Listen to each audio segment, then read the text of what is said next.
Ma'am கேக்குதா?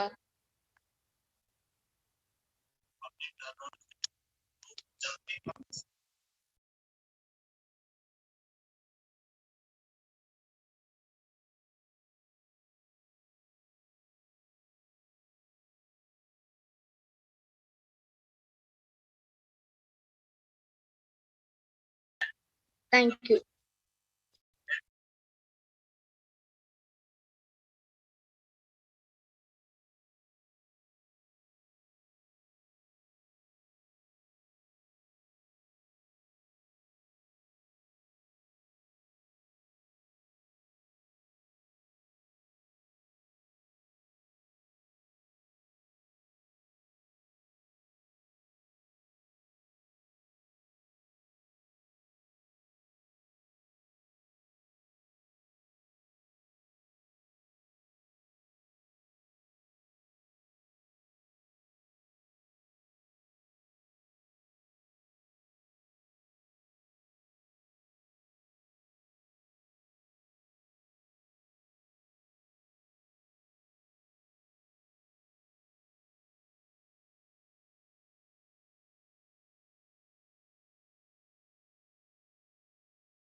நான் mute பண்ணிட்டேன். பேசு பேசு. என்ன மேம் நான் பேசுறது கேட்குதான்னு இல்லைடா, நீ வெளியிலேருந்து கேளு. உமா பேசு. ஹலோ, நான் பேசுறது கேக்குதா? அவர் வந்து அப்ப மியூட் பண்ணி வச்சிருக்காரு எல்லாரையுமே. இல்லையே. ஹலோ, இது ஏன் டிஸ்பிளேலே வரலையே? நான் பேசுறதே மேல வரணும். இல்ல நான் பேசுறேனே, கேக்குதானே? நீ பேசுறது கேட்கல. உமா கேக்குதா? ஓகே. அப்ப இப்ப பேசு. ஓகே. அன்மியூட் பண்ணிட்டு பேசணும்.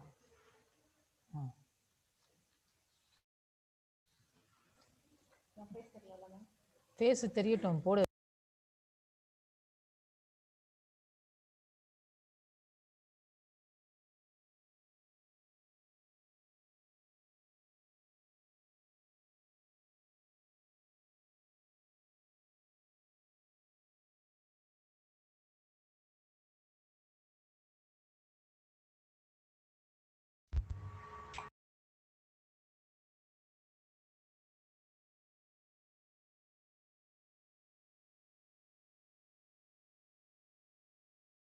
கேக்குது சார்.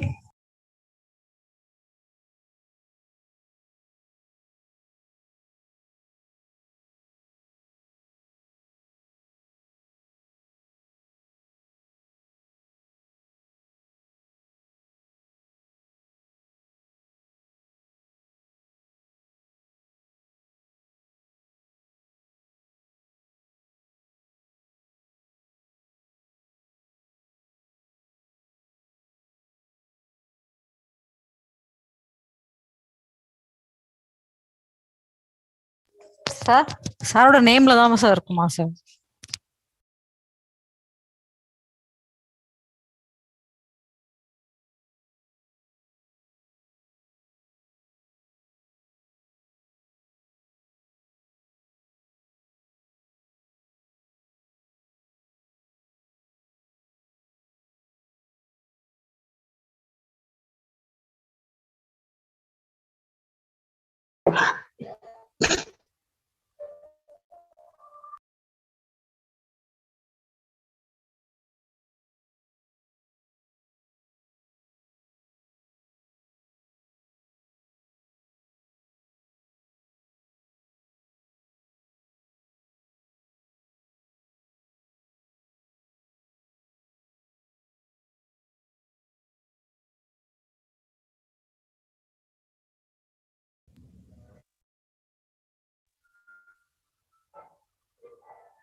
தேடி எடுத்து தரேன்.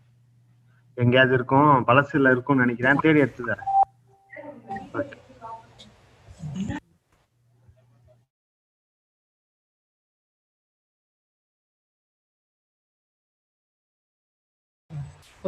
Good afternoon to all. கேக்குதா? கேக்குதா? ஓகே, இப்போ மியூட் பண்ணிக்கோங்க. அது மட்டும்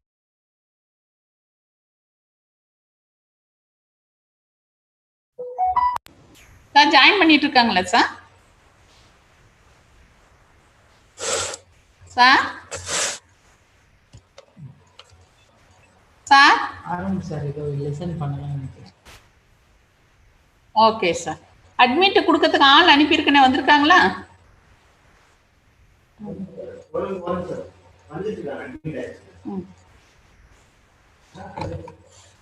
Three people have entered the waiting room for this meeting. பேசுங்க.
Yes sir.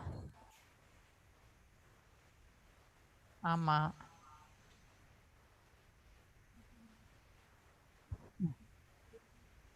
ஆமா. மோருன்னு வருதான்னு பார்க்க சொல்றீங்க. ம்.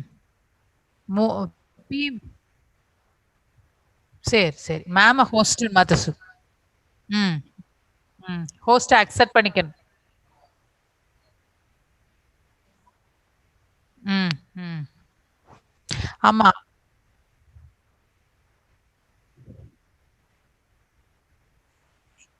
சரி, சரி, சரி. ஏன் அத வந்து இங்கே பண்ணலாமே.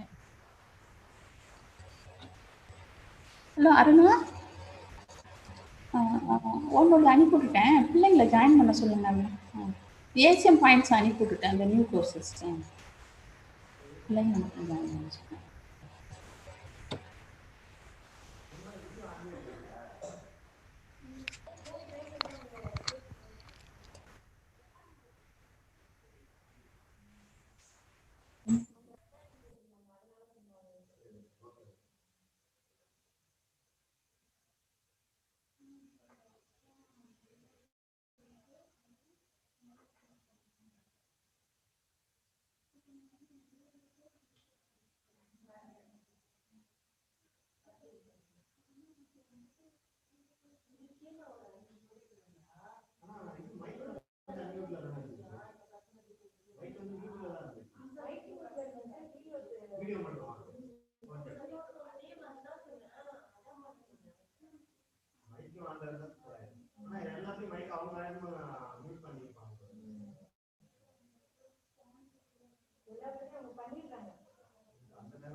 சார்.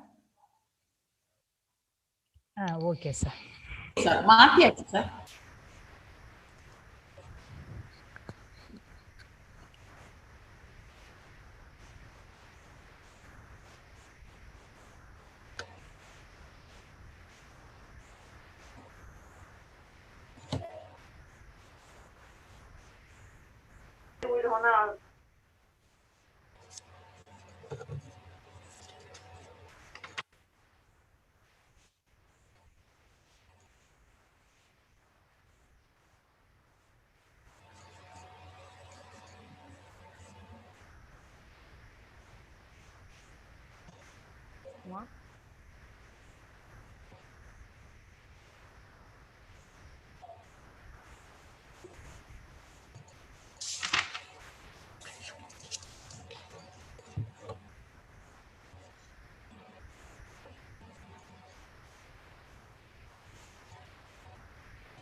ரெக்கார்டிங் ஃபஸ்ட் இந்த ஸ்க்ரீன்ஷாட் ஸ்க்ரீன்ஷாட்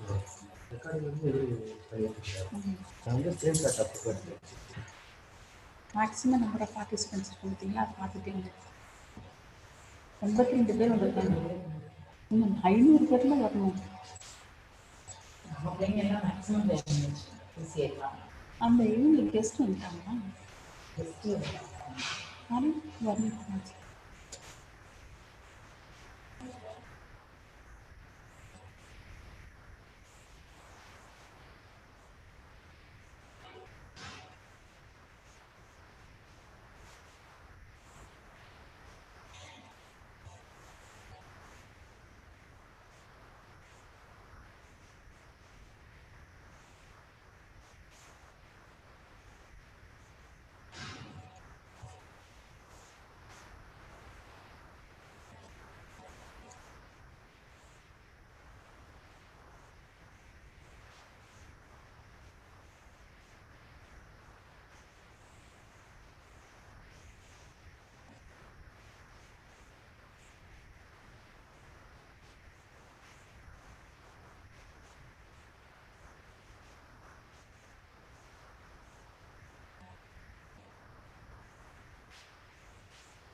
அனுப்பலையே.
சத்தம் போட்டாதீங்க.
என்னடமோ அது பண்ணுவாங்க.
Good afternoon to all the faculty members and my dear students. Are you able to hear my voice? Hello? Okay. Okay, sir. Thank you.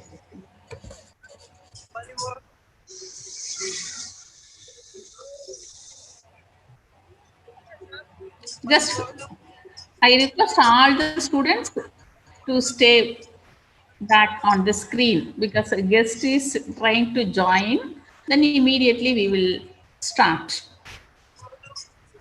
How did you write your CA1 examination? Any student? And also ask your friends to join immediately. And this program is mainly arranged for you. Uma?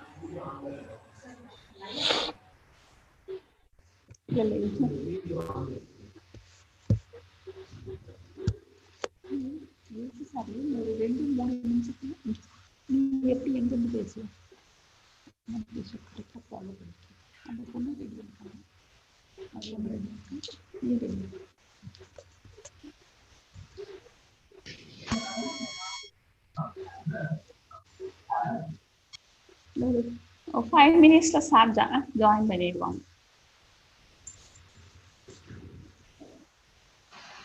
Thank you for showing interest in this program. Actually, this is a mainly arranged for our students because nowadays most of the projects are sanctioned for cyber security. It plays a major role in our country. So that's why mainly we have given a topic cyber crime protection for the youth. So which will be very informative and useful. Please cooperate with your class in charge and don't pass any comments.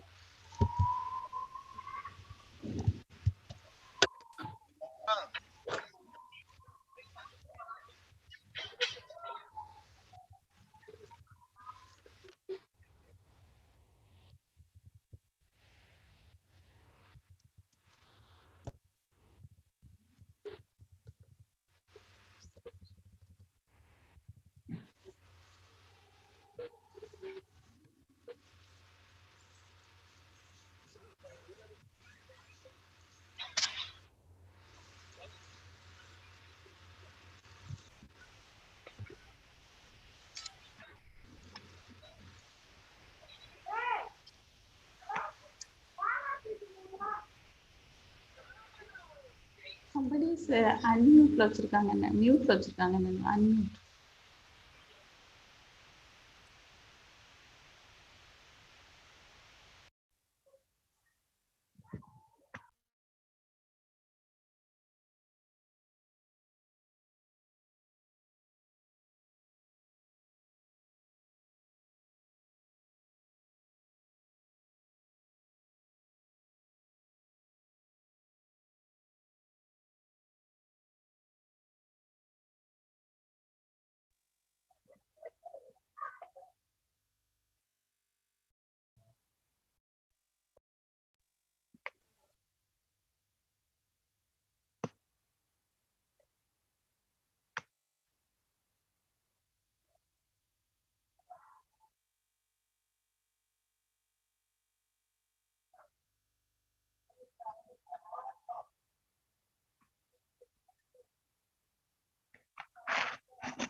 So really, we feel very happy.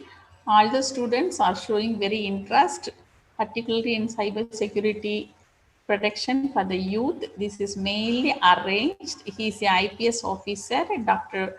Varun Kapoor IPS, and he is the additional Director General of Police from Madhya Pradesh. And we are waiting for just 5 minutes because all the students, they have completed CA1 and CA2. So let them also join.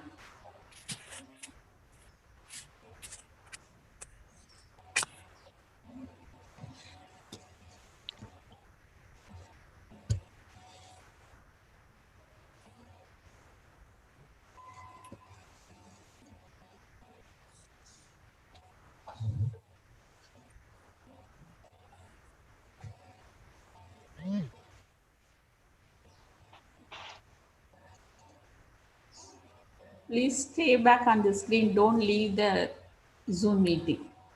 We'll start very shortly.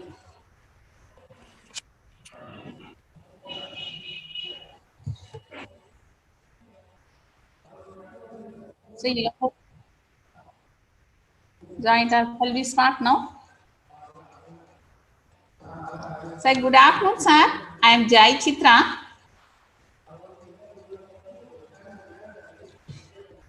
Sir, good afternoon, sir. Good afternoon, madam.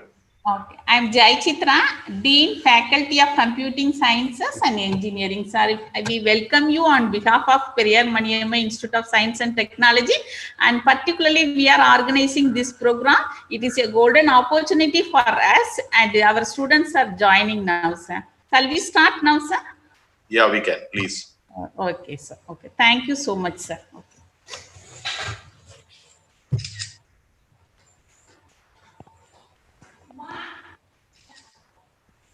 A very pleasant morning to everyone. I feel privileged to extend my warm welcome to all participants gathered here. On behalf of Department of Computer Science and Application, Periyar Maniammai Institute of Science and Technology has clubbed all of us for the webinar on cybercrime protection for youth.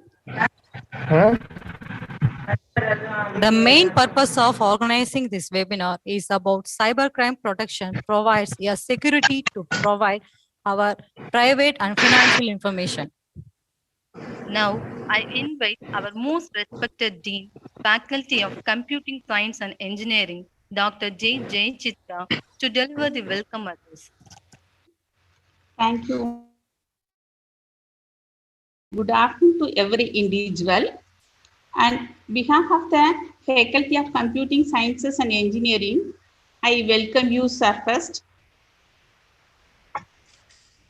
And next, I would like to invite and also welcome our Honorable Vice Chancellor, Dr. S. Velusamy, sir. And my sincere welcome to our most respected Honorable Pro Vice Chancellor, sir, for arranging an excellent chief guest. I welcome you, sir. And my warm welcome to Dr. Varun Kapoor IPS, Additional Director General of Police, Rustamji Armed Police Training College, Indore, Madhya Pradesh. I welcome you, sir.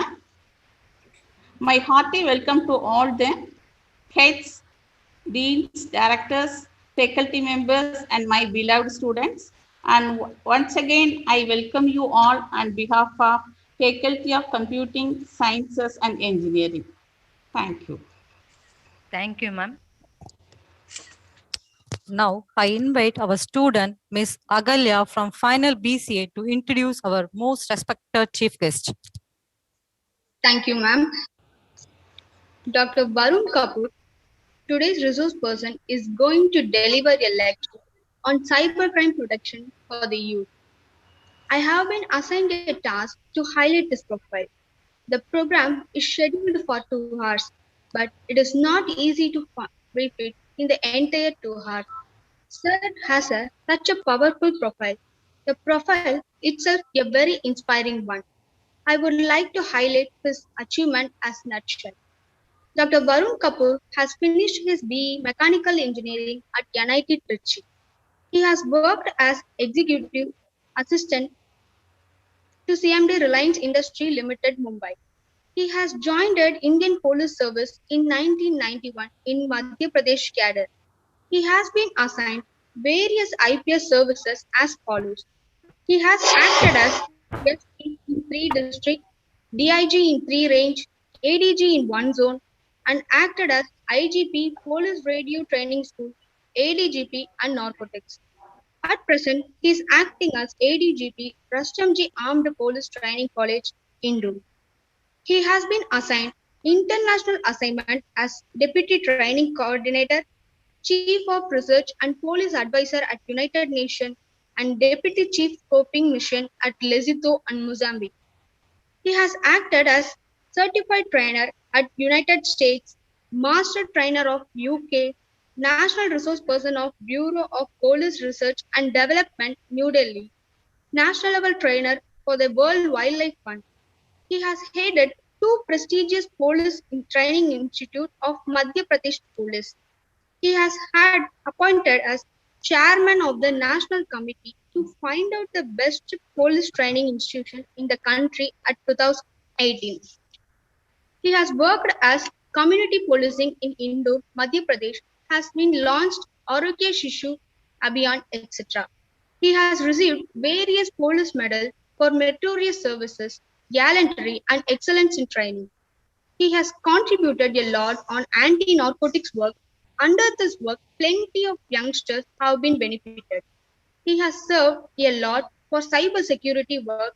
He has organized thousands of seminars, webinars, workshops, and training programs, and lakhs of students have been benefited. Beyond all the above, he is a regular columnist for various daily newspapers in various states. He has published various research articles in both national and international journals in the field of cybercrime, cyber security, social media, and social usage, etc. He has written a book titled Cope with the Camera, Wilderness Diary with Varun Kapoor. He has been awarded laurel and medals on various contributions, particularly on cyber security. World Book of Records London has appreciated twice for the maximum number of cybersecurity awareness workshops conducted in the world and for cold cases. He is the first police officer in Asia to be awarded an honorary doctorate in cybersecurity. Welcome you, sir. Thank you. Shall I start? Thank you, Ms. Agalya. Now, I would like to invite our beloved chief guest to deliver the special address. Sir, please. Good afternoon to everyone, and welcome to this talk about cybercrime, cybersecurity. It's a very important topic, and I am very happy that all of you are here to listen to this very important thing for your personal security, as well as if you decide to join the cybercrime, cybersecurity war against the cyber criminals, then it will be of use to you professionally. But at present, I would be very happy that you are all here to listen to these important things for your personal security. I have a great bond with your state of Tamil Nadu. I have done my engineering from Trichy, which is right next to Thanjavur.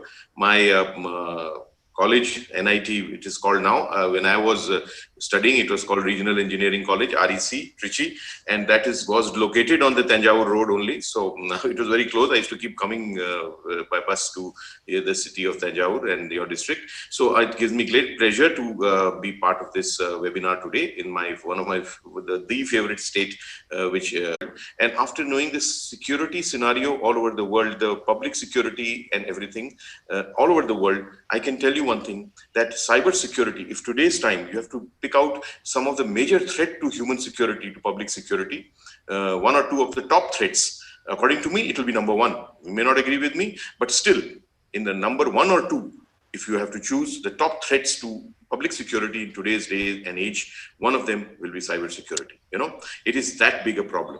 It is such a big problem. One of the top threats to public security in today's time, cyber security, but we do not, feel it is such a big problem.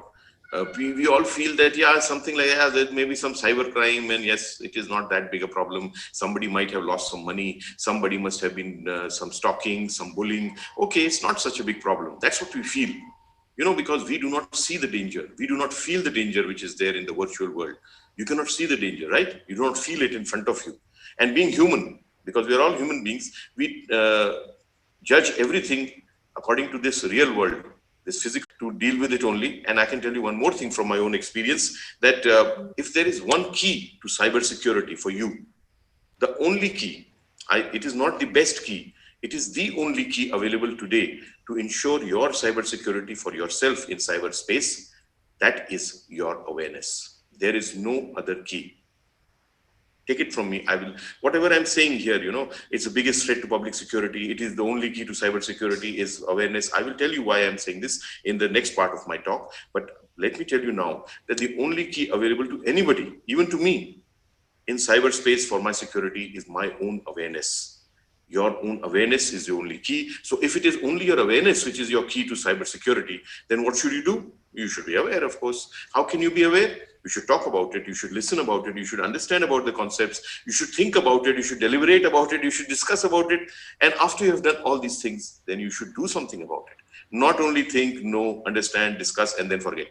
No. So we are here for that. Let us start the discussion. Let's start the talk. Let's start the information flow. And after we have done everything, and I have gone to my world where I live, and you go to your world where you live, then all which you have learned today, or heard today, or understood today, you have to start implementing that and putting it in practice. It's not only good to hear, it is good that you hear and then you do. Okay, so let us start talking about it. And I will start with saying one more thing, that I'm here as a police officer to address you. I'm a police officer who has 30 years experience as a police officer in the field, right? Out of that 30 years, 10 years I have spent in cyber security, cyber crime area. And that is also out of my own choice. I was never posted in cyber cell, cyber crime division, cyber security wing, nothing like that. I have done it out of my own choice. 10 years back I started. 10 years is a very long time. 10 years back, even many police officers had never heard of the word cyber crime. Now see, it's such a big problem. I told you, it's one of the biggest threats to public security. So 10 years back I started. And I'm going to address you from that experience. I like working. I have done a lot of work in the field, which has been my postings, field policing, community policing, police training, international policing. I've done a lot of work in those fields, which I was posted sometime or the other. But I have a habit. I have worked in many fields, which I was never directly connected with. I've done a lot of work in women's security, traffic management and enforcement, narcotic drug awareness, wildlife conservation, and, but cyber security continues to be my my first love, you can say. And that is why now it is my mission and passion. That is why I'm with you today to discuss these things with you. It's not my job. I don't get paid for it. I do not, even if I don't do this, what I'm doing today with you, I don't have to do it. I can also do other things which I'm supposed to do and do not do this, but still I'm doing it because it's my mission today. And it's my passion that everyone should be aware and should fight crime, cyber crime on their own. So I'm here as a police officer to address you. As a result, I feel that I don't claim to be some very big cyber, with this computer expert. Neither do I claim to be some gadget guru. Neither am I a very great software expert. I don't say all that. I am a police officer. And I'm going to share my experience with you as a police officer, 10 years of experience in the field of cybersecurity. And as a result, I feel that anything which is to do with your security, with policing matter, anything, only one sense you need. What sense is that? Common sense. Actually, you need only common sense to ensure your security in the real world, in the virtual world, in any world. It's only common sense which is needed, but which becomes very uncommon when the problem comes, that also I've seen. But anyway, the sense needed is common sense. And what I'm going to tell you today is common sense things. What I'm going to talk to you is common sense about cybersecurity. So most of the things, some of the things I think which I'm going to say today, you may be already knowing. Fine. Most of the things, some of you may be also knowing. And let me give it to you. Some of you are very good, very intelligent. All of the things which I'm going to say today, you may be knowing because they're common sense things. Okay. But I will request you, even if you know everything which I'm going to say today, please listen once more. Why am I saying that? Because once we listen to things again and again, it becomes part of our system. You know, when you listen to something again and again, it becomes part of your system. And that's what I want to happen today. What I'm telling you, listen, even if you know you listen, make it part of your system. Why? Because that is what I want. Why do I want it? I'll tell you that also. See, when the danger comes, no, when the threat comes, when the challenge comes, maybe a crime situation, maybe a natural calamity situation, maybe an accidental situation, what is important for you to save yourself in that situation? The only one word is there, your response to the situation. What is your response to that calamity, that accidental, that crime situation? That will determine whether you are safe or not, right? So suppose somebody is standing in front of you with a knife. Are you going to start thinking what you have to do?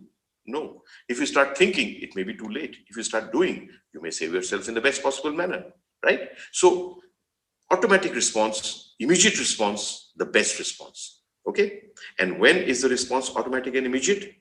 When it is part of your system. When nobody has to tell you, if somebody is standing in front of you with a knife, do something here, you will do it automatically, right? So when the response is automatic, immediate, it is the best response. And that is also true for a cyber threat situation, which people do not give because they do not see the danger. So that's what I'm telling you. Even if you know whatever I'm going to say, listen carefully, listen again, make it part of your system, give an automatic response, because that is the best response for any threat situation, which includes cyber threat situation as well. Okay. Secondly, now I will tell you why I was saying it is one of the biggest threats to public security. That is my opinion, my experience I'm going to share with you. Okay. I have a lot of experience. I've dealt with a lot of cases. I have done a lot of research also in this field. So all that I'm going to share with you. I'm not going to tell you what some American has said or some Englishman has researched, nothing. My own experience, my own cases, my own research I'm going to share. So according to me, it is the biggest threat to public security in today's time. Why? See, I have seen crime all over the world, I've told you. I have dealt with all types of crime all over the world. After dealing with all types of crime all over the world, I can tell you one thing. Cyber crime is different from any crime which has ever happened anywhere in the world before. It's a different crime. That is why it is such a big challenge. Anything which is different becomes a very big challenge, very big threat. You can see this today's pandemic which is going on, COVID-19. Do you think these epidemics and pandemics have not come before? Of course they've come. There's been bird flu and sometimes swine flu and so many kind of pandemics, epidemics have come. But do you think this has happened to the world? This has happened to humanity? Everything has stopped? The world has changed? Has it happened before? No. Why did it happen this time? It happened because COVID-19 was different from any pandemic which has ever happened before. People were not prepared for it. Masking, social distancing, washing hands, so many things were there which were not part of our systems, which we have to do now to keep ourselves secure for the future. So that is why it's different. That is why it became such a big challenge. The whole human race was affected. The whole world came to a standstill. Similarly, cybercrime is a different crime for which has happened ever before. That is why it is such a big challenge. Why? Because the police system, the police, the law enforcement agency, the security system, whatever you call it, cannot understand what they have to do to deal with this kind of crime better in a best possible manner because it is different. Even the people themselves are confused what they have to do to secure themselves in the cyberspace in the best way. So when the people are confused and the police is also confused, then both of this combines to make it a very big threat to human existence. I will not say it is a threat only to human security. It is a threat to human existence if you don't start doing something about it. Okay. Now you can ask me, why are you saying it's a different crime? What is the difference? Now I'll tell you that too. It is a different crime according to me because, listen carefully, it is not a crime of this world, real world, actual world, physical world, this world around us. It is not a crime of this world. It is a crime of a different world. It is a crime of this world. Digital world, cyber world, virtual world, device-based world. It is a crime of a different world. If you ever think this is not a world, this is just an activity. I'm just phoning someone. I'm just chatting with someone on WhatsApp. I'm just doing an activity. Yes, you're doing an activity. Why not? But while you're doing an activity, you're using a device. And while doing that activity through the device, you're connecting to a world. And friends, that too is a world. Don't ever think that is just an activity. If you think that, you're going to make a big mistake because this is a world. And in the real world, there are enough dangers, threats, challenges, crime, criminals in this world. Are there not? There are enough. There are equal number in this world also. Maybe even more. The worst part is you can't even see them till it is too late. Till then, everything is fun and games. Everything is very nice and great. Then something goes wrong because you never saw the danger, never saw the threat. Then you feel, oh, what has happened? I never thought this can happen with me. Then you can keep crying. Then you can keep trying to solve that crime which has happened on you. You may be successful. I'm not saying cybercrime cannot be detected. Of course it can be. But you can keep trying to detect it. But did you prevent it? No. What is the motto we have? Prevention is better than cure. So we should prevent crime. And in virtual world, you'll never be able to prevent crime unless until you are realizing that it's a different world, which is also full of crime, criminals, threats, dangers, challenges, and you can't even see them. In the virtual world, nobody's going to come to you and shoot you dead. But you may still lose your life. You have heard about cases like Blue Whale Challenge and all that. Innocent children, they ended up dead. 50th day, what were they doing? They were just playing a game. Did they know they were going to die? They didn't, of course, but they ended up dead. So nobody's going to come and kill you. Nobody in the virtual world is going to come with a knife and rob you, but you may still get robbed in a worse manner and you will not even know it till it is too late. You tell me these are the things which happen, which cause the problem. Different world crime, full of crime, danger, threats, challenge, you can't even see them till it's too late. Then still it's, why is it such a danger? You can still ask me. That I can accept, you are saying it's a different world. Okay. It's a crime of a different world. That's also okay. It's a world full of threat, danger, challenges, and crime and criminals. Okay. But still why can't you do something? Means the police, why can't you do something to protect us? I will tell you that also in one word. One word for that is because we are all human beings. What do I mean? I mean this, that as human beings, we have certain instincts, attitudes, behaviors, actions, reactions, right? As human beings, all of us have. What are they made for? They're made for the real world. Because we are born in the real world, we have to live in the real world. That's why all these things, attitudes, behaviors, actions, reactions, instincts are made for the real world. If you start putting all that into this world, then what? Then you are heading for trouble. I'll give you an example, you'll understand. Instinct, I told you, we all have instincts, human instincts, right? One instinct all of us will have. We cannot change it. We all will have it. What does that instinct say? That says that what you see is what you believe. What you hear is what you believe. Because you have seen it with your own eyes, you have heard it with your own ears, so you believe it. And then on basis of that, you take some action, reaction, attitude, behavior, whatever. Based on what? On what you have seen or what you have heard. Because you've done it with your own eyes and your own ears. Now tell me, if you start putting this instinct into this world, virtual world, what is going to happen? And as a human, you will. Because what you will see or what you will hear, you will believe. That's your instinct. But suppose you start putting it here without thinking, then what's going to happen? In this world, you can be made to hear anything. You can be made to see anything. Everything you see or hear is not the truth. But being human, you will believe it first. Till you tell me any crime which has happened against any person, cybercrime. I will take you back in point. One point will come when that person believed what he or she was shown, or believed what he or she was made to hear, then did something and became victim of cybercrime. That is the base. That's why I say when you have to spend time in the virtual world, please change your mindset. You cannot have the same mindsets of the real world and apply them in the virtual world and still believe that you're going to be safe. No. I know it is not a very easy job to change your mindset. That I tell you, okay, change mindset, change attitude, change behavior, and then do. I know it is not that easy. It's not easy to change your instincts, is it? But just because it is not easy, you don't do it. That's not right. Just because it is not easy, you still have to do it. Then only you'll be safe. Okay. So please remember, I'm repeating it. You may feel I'm repeating again and again, but it's very important. Firstly, whatever I'm saying, even if you know, please listen again. Make it part of a system, give an automatic response. Second, it's a different world. Please understand that fact. It's a different world which is full of crime, criminals, dangers, threats. Please accept that. And these crime, criminal, dangers, threats, challenges are not even seen till it is too late. Please internalize that. And then when you've done all those things, change your mindset.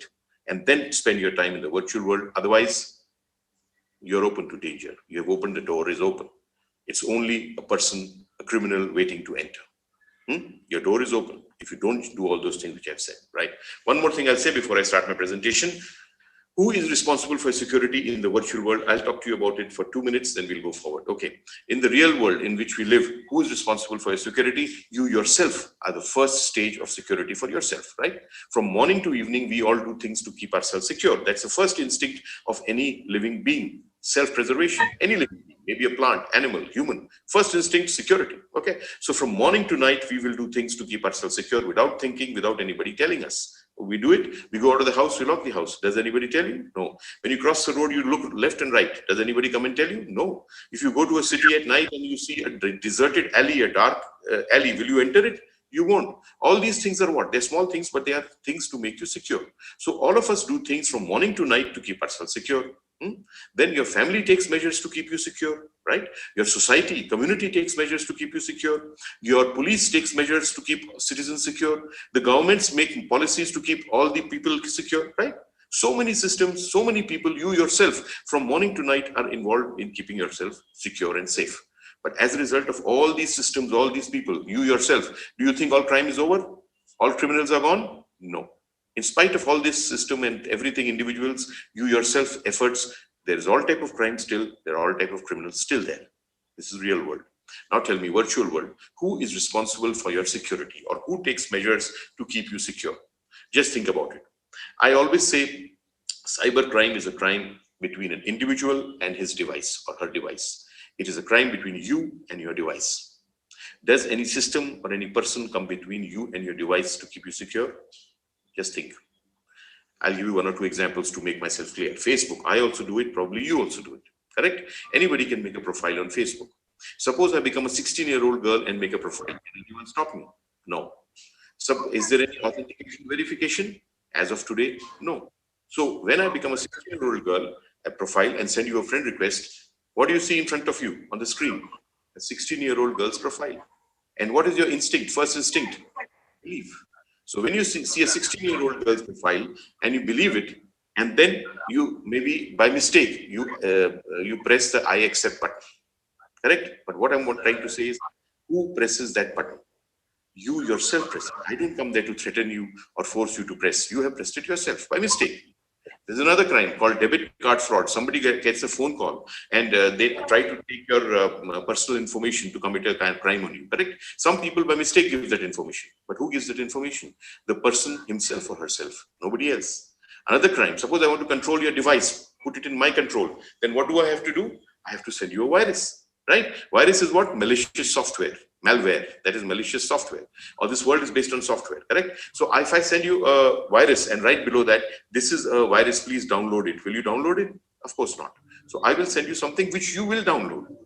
And by mistake, you will download my virus because it will be attached to that file, that software which I show you. You will only see what I show you. This is called technologically empowered crime, cybercrime. So I will send you a virus with my a file, normal file with my virus embedded in it, and you will download it by mistake. Who presses that download button? You yourself press it. I don't press it for you. Okay. So when we ourselves are making mistakes, please mute all the mics. Mic is on. I can hear a lot of.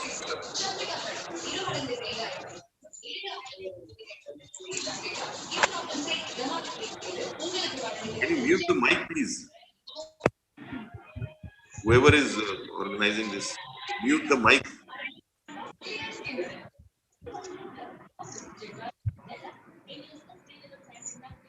Darshini, mute your mic.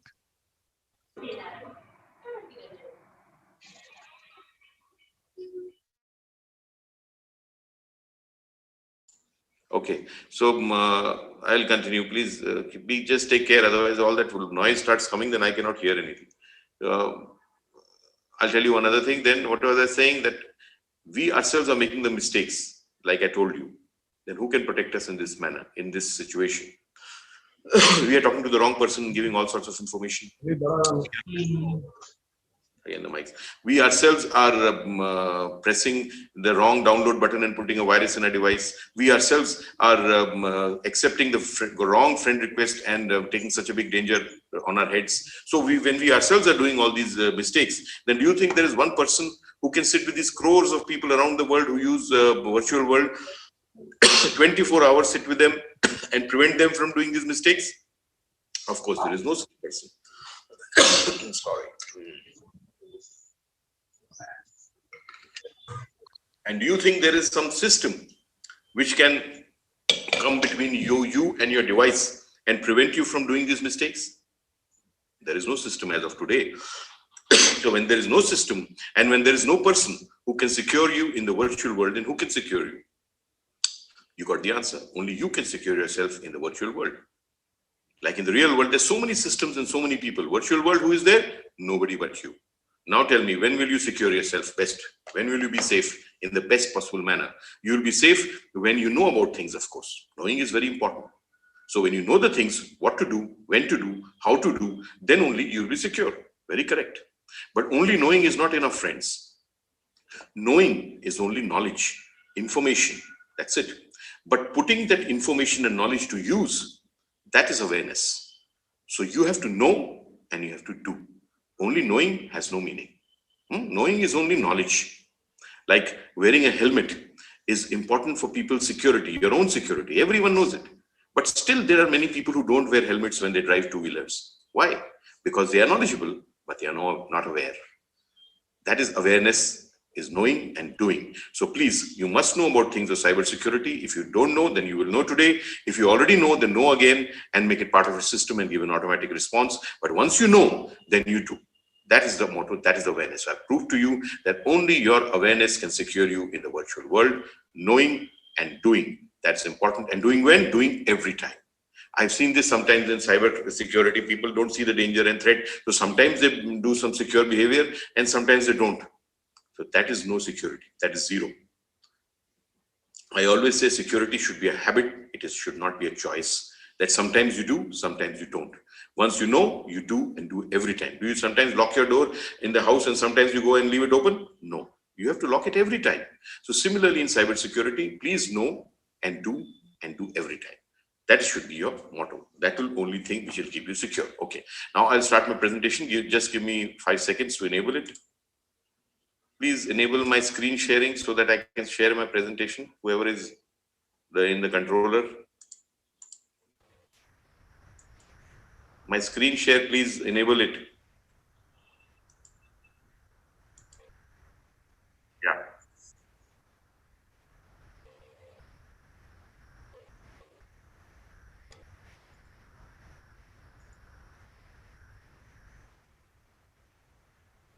Yeah, make me the host, co-host, no?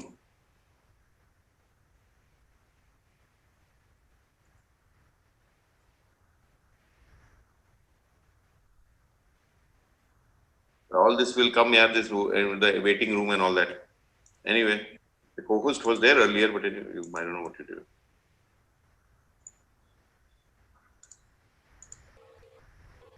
I think you can see the presentation. Can you see it? Yes, sir. Yes. Yes, sir. We are able to see the screen. This is the name of my initiative. It's called Black Ribbon Initiative. This is for cybercrime awareness. I've got a world record. I've done hundreds and thousands of, please do not annotate on it. Mr. Rahul, don't do it. I will find out what you're doing and then you will, Anisha, don't annotate on it. It's very indisciplined, very bad. When they are not the host, how can you don't annotate, don't write on it. Let me tell you one more thing. See, I'm a police officer. I can find out who is doing this and then you will be in trouble. Okay, so don't do it. Don't disturb others. If you don't want to listen, you can go. But please do not write on the presentation. It is bad behavior and bad discipline. And I don't stand for it. If you do too much of it, I will stop. Okay. So there's some Rahul who has done it and some Anisha who has done it. I would like that your authorities to take some Abdul Razak is also doing it. Very sad. I have gone all over the world and done this, but I have not seen this kind of behavior in very few places. I think very indisciplined. But anyway, if you like to do it, do it. I will stop that after some time.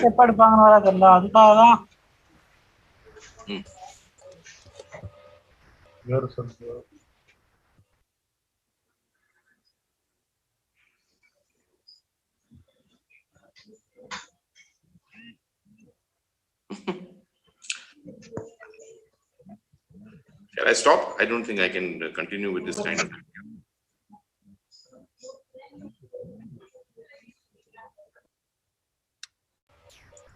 Just a minute, sir.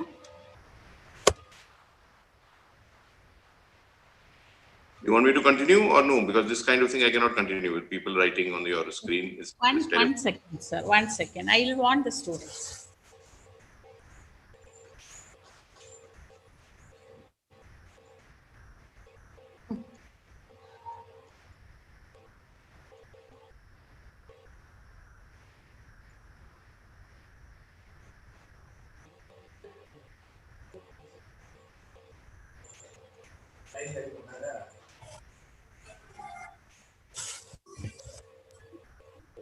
My dear students, this is mainly arranged for you. Sir was explaining about the present situation and what is cyber security. Already you have a paper also, cyber security. Being as a computer science students, I expect from perfect discipline from all branches. If you're not willing to attend, please don't disturb and distract others. Get out from the link. I request all the class in charges to maintain the perfect discipline. Thank you, sir. Now you can continue, sir. Let us see. We can try again. Okay, so Black Ribbon Initiative, we are all under that. It is earlier 4 parts when I used to do seminars and go to all colleges all over the country. See, again, it's yeah, terrible. Anyway, so very good. The people who are doing it, congratulations to you. I'm getting it in my feed, and I will find out all who you are and send it to your Vice Chancellor. I hope he takes action.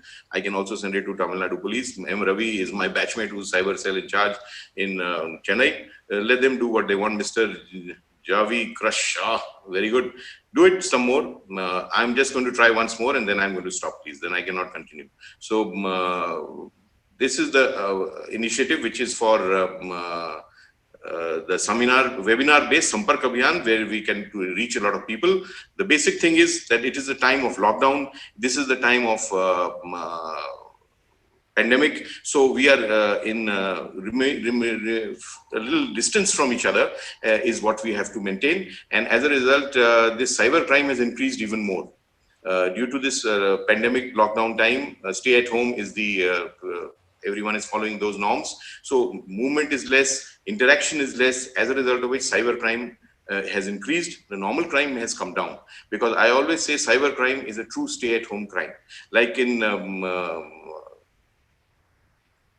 real crime, you may have to meet people, you have to interact with people, but in cyber crime, the person who commits the crime can sit at home and do the crime, and the person who becomes a victim can also sit at home and become a victim. You don't have to go anywhere, you don't have to meet anyone. As a result, in these lockdown times, cyber crime has become even a greater threat. And that is why we are even in a bigger problem. And as I told you, awareness is the only thing which you can save you. So we have to talk about even more. So we are here to talk about cyber crime protection for the youth like you. So please listen carefully. It is for your benefit. It is for nobody else's benefit. And if you don't want to listen, as your person had said, please, you can leave. Don't disturb others. I think it's very rude and very thoughtless behavior on your part. Anyway, let's try some more and see how it goes. Firstly, I would like to introduce you to some concepts. First thing is use of cyberspace. I know you must be knowing this because all of you are very intelligent. I don't doubt your intelligence, please. But you must know what the cyber world is. If I ask you the definition, please tell me what is cyber world, digital world, virtual world. Give me a definition. Probably you will not be able to give it to me. And I also don't know such a definition. Even if there is, it will be something very long, which is of no use to us. So what I have done is that we have we'll first see what are the uses of the cyber world. Once you have identified the use, then taken together, that whole thing will be the cyber world. Okay. According to me, there are 5 main uses of cyber world. 5 small uses. There may be many, but main uses 5. Let us discuss them one by one so that we know. Once you know the use of this world, then only you'll be able to understand the security of this world. First and the biggest use of cyber world is information. Information is actually the biggest use of cyberspace today. What is the age in which all of us are living today? It is called the information age. There was the agriculture age, there was the industrial age. Today, it is the information age. There was the information revolution in the 90s and the early 2000s. Now that is over. All of us are living in the age which is called the age of information, right? So when the name is the age of information, it is the most important thing in today's time is information. The more information you keep and the more smartly you use it, the more you will be successful, the more you'll be secure, the more you'll be satisfied, because everything flows from information, right? There was an American economist. His name was Alvin Toffler. He died a few weeks ago, if you might have read in the paper. But Alvin Toffler was a person who was great, Mr. Sarath. You are great. You need a kick on your face. Anyway, so this is, do you think I can stop? Dean, madam, should I stop? I don't think I can continue like this.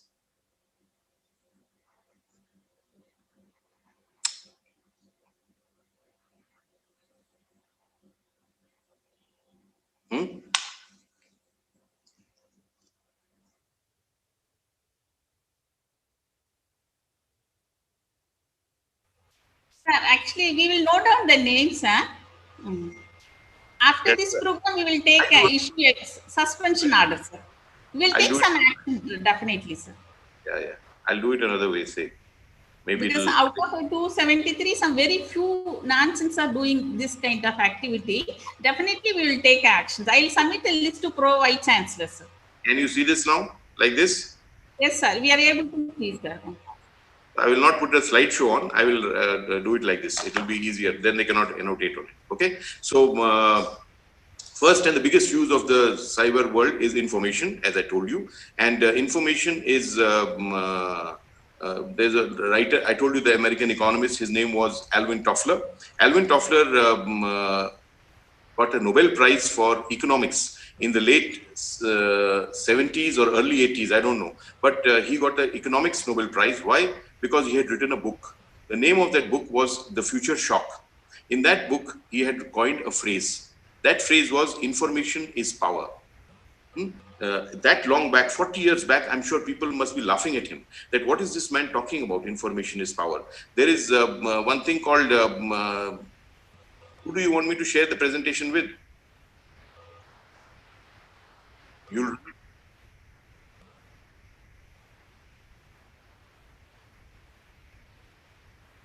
I share it with you. How do I share it with you? I email it to you. How do you want it?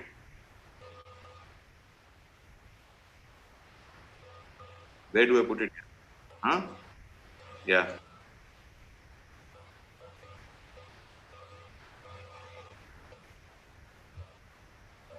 What? Can you change what? Post. Yeah.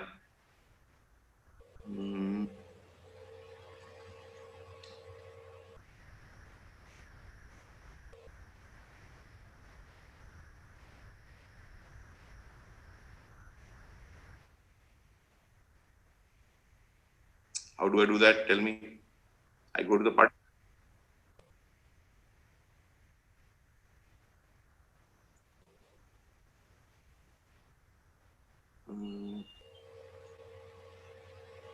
Right hand side, sir. What is the name of the participant? What is the name? Thanjavur. Huh? PMSC. Thanjavur. One word or space? Yeah, PM. 1 minute.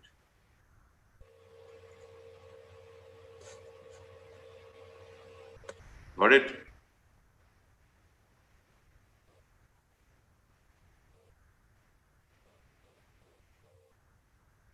What do I put? Your email ID you put?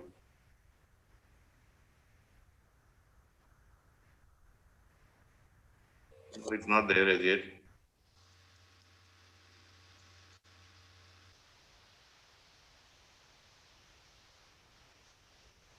Have you put it? No.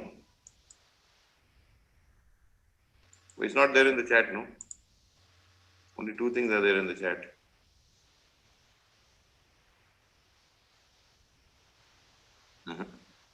Not it received, sir. The chat, you type your email ID. What? Wait. Can you, you have my email. It's not there. Where is your email ID? I can see it now. Yeah. So shall I email it to you? 1 minute. I have to disconnect and I'll connect again, okay?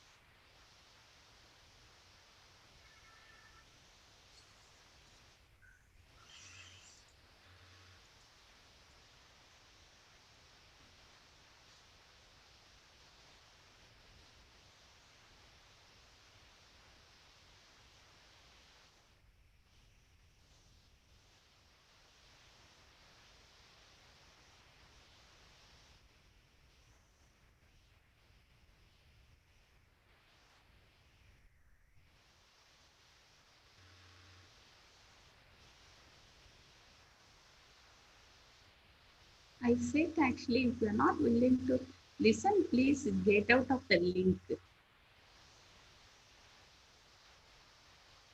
If you know the importance of cyber security, attend. Otherwise, you leave the link meeting.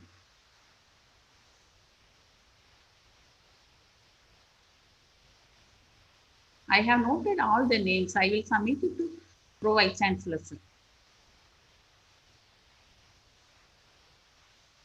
Whatever you do, I am just noticing.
Hosts are connected. Can I continue? Okay. Can you show the next slide, please?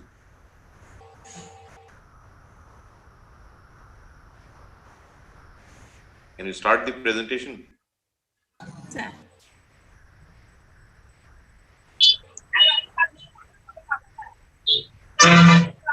Marty.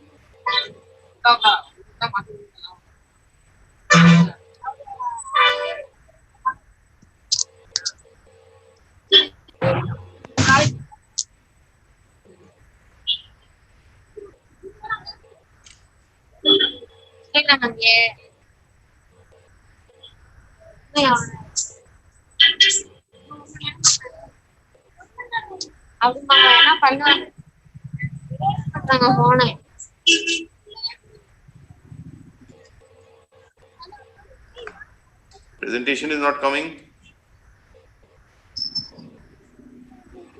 Not able to view the present.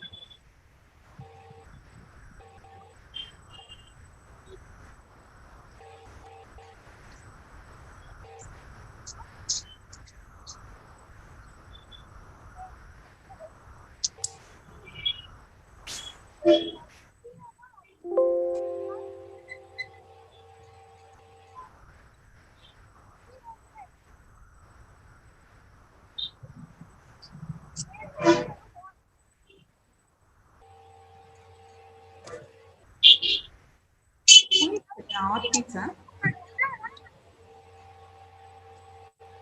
Yes, sir. Now we are able to view the presentation, sir. Yeah, next. Next. Yeah. Okay. Wait. Next. Take it back, please. Back. Yeah. Okay. So let's. No. One more in front. One in. Yeah. That's it. Wait. Okay. Take it forward.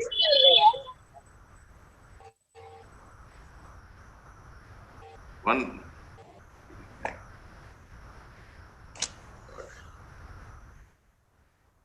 Yeah. Wait. Yeah. This one. Okay. Okay, so I was talking about information. This is great. But anyway, I was talking to you about Mr. Elvin Toffler, who had said information is power.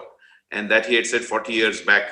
That time people must be laughing at him, and because, they must be thinking, what is he talking about? At that time, people were thinking, power is money has power, muscle has power, energy has power. But what is information has power? People must have laughed at him. But 40 years now, down the line, he has been proved correct. Today, information is the biggest power for you, for me, for everyone, for everything in today's world. Correct? So for information is biggest power for everyone in today's world, then what is the biggest power for today's criminal? That is a cyber criminal. Just think of it. The biggest power for a criminal is also information. Whose information? Your information. The more information of yours leaks and reaches the wrong hand, the easier it is for them to commit cyber crime on you. Because information is power also for a cyber criminal. Correct? And who gives them this information? Just think again. If you think, you will get the answer. Most of the information which becomes the basis of cybercrime on you is given by you yourselves. 24 hours we are leaking information about ourselves. We are talking anything on the phone. We are posting, sharing, forwarding, liking anything, any content on the social media, and we don't even think about it. 24 hours we are doing it without thinking, and when this information leaks and reaches the wrong hand, it becomes the basis of cybercrime on you. Correct? I'll give you an example, just my example. It's an estimate. This is no research figure, but just an estimate. My name is Varun Kapoor. My job is Indian Police Service. If these two bits of information leak and reach the wrong hand, that is a cyber criminal's hand, maybe that person can commit cybercrime on me 5% chances. Okay. Now suppose he comes to know my phone number, third bit of information. Then the chances of crime on me may become 15%. Now he comes to know on top of it that I'm a cybercrime expert. At least I think I am. Fourth information, the success rate may become 25%. Now, on top of it, he comes to know my biggest hobby is wildlife photography. The chances of cybercrime on me become even greater. That's how it goes. The more information about me reaches the wrong hand, the easier it becomes for that person to commit cybercrime on me.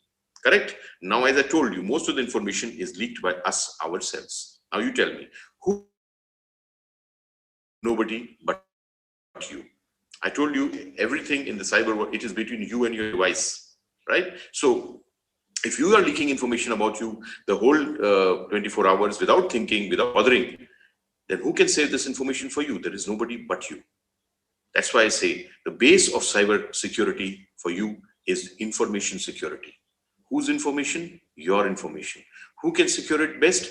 Only you can secure it best. And when will you start securing it? Not from today, from now. You must start securing your information from now. Only then you will be secure in the virtual world. If I tell you today, stop doing Facebook, stop doing WhatsApp, and if you listen to me and stop doing it, then of course you will be more secure because the points of leakage will reduce. But do you think you're going to do that? Of course not. So I will not give you this kind of security information, security advice. This is no security advice. I will tell you, please do it, but do it carefully. How much to share, with whom to share, when to share, what to share, whether to share or not share that information. Who's going to decide? You're going to decide. So better start deciding from now and then sharing your and leaking and giving your information in the cyber world. Otherwise, you're not going to be secure. You know, people come to me and talk to me very big things. They say that, sir, these banks, they collect so much information about us and keep it in a servers, and their servers get hacked also sometimes. So much danger on us? Yes, of course there is. Why not? These governments collect information about us and keep it, like Aadhaar card database, and the latest controversy, which is the Arogya Setu app database and all that. So much information about us collected and kept. Suppose it gets hacked, it is so much danger to citizens. Of course there is. Why not? But let me tell you one thing, all these organizations, banks, government, whatever, if they collect information about you, they don't do it for fun. They do it for a purpose, which is mostly your benefit. So when they collect information about you for a purpose which is your benefit and store it somewhere, then they take the best possible measures to secure that information. They will put in the best security software, the best AI algorithms, the best firewalls, whatever is available, they will put in to secure the information they have collected about you for a purpose which is your security, which is your benefit, right? Please let them do their job. You do your job, which you don't do anytime. You keep on telling all information about us without bothering and bother about other people securing information. Don't do that. Start bothering about securing your information. I told you information security is a base of cyber security. You better start securing information. Otherwise, as I said, you are waiting for the disaster to happen. If that information reaches the wrong hand, it will become cause of cybercrime on you. And the more they get, the easier it will be for them. So please secure your information from today. Okay. Second part, commercial activity is the second use of cyberspace. This is a very big use. You know it. Online banking, online shopping, all kind of transaction, trade, business, everything. That is commercial activity. Very big use of cyberspace. Third use is written here, communication. In another very big use of cyber world, contact. Communication through emails, through phone calls, through SMS, very big use of cyber world communication. The fourth use, social networking. It's also written here. Another very big use of cyber world is making a network. I'd like to stop here for 2 minutes to tell you the difference between communication and social networking. People are not realizing. You know, cyber world is a double-edged weapon. In the real world, if you make a mistake, you might become victim of a cyber crime, of a crime in this real world. But in the cyber world, if you make a mistake, you might become a victim definitely of some crime. But on the other hand, by making a mistake by mistake, you might become a cyber offender on you by mistake also. Double-edged. You can become a victim also. You can become a criminal also by mistake. I've seen many cases like that. And main reason for that is because people don't understand the difference between communication and social networking. And they do all kind of irresponsible social networking behavior. And in the end, sometimes end up even becoming cyber offenders. So I'll just stop here and try to explain to you the difference. Very important to know, because nobody wants to become a criminal by mistake, do you? There may be, see, if you don't know the difference between communication and social networking, what will happen? You're making a mistake, correct? And basis of that, because you don't understand the difference, you do something which is a mistake. So actually you have made a mistake by mistake.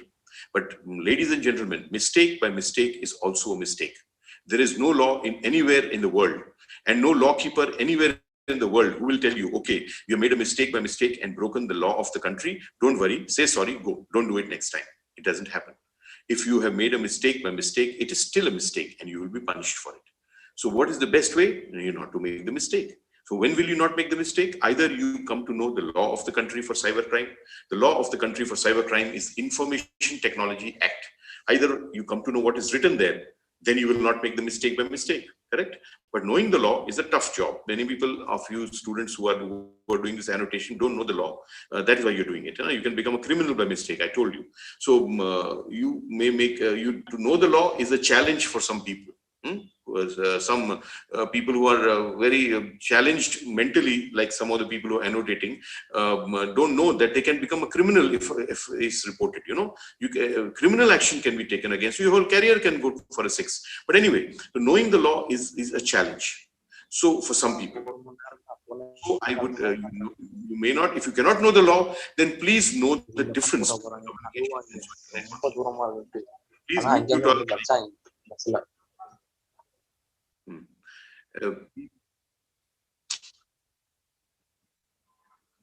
So you must know the difference between communication and social networking, then you will not make that mistake by mistake. Let me try to tell you the difference, what I can understand. Maybe it will be of some. Please mute all the mic, Mr. Ilan Govan. Communication and social networking, my God, can have many differences, but the main difference of use versus this: communication is done with people you know or people you want to communicate with. Social networking, on the other hand, can be done with anyone on this globe. Only thing is that person should have access to a internet. You may not.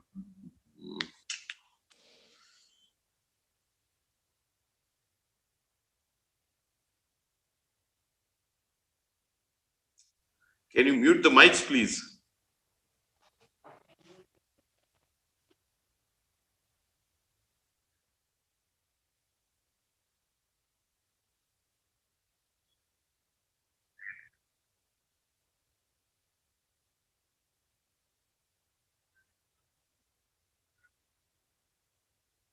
No, there is not, of course, because there is a lot of disturbance coming. Somebody's mic is on. Okay, let's try again. My God.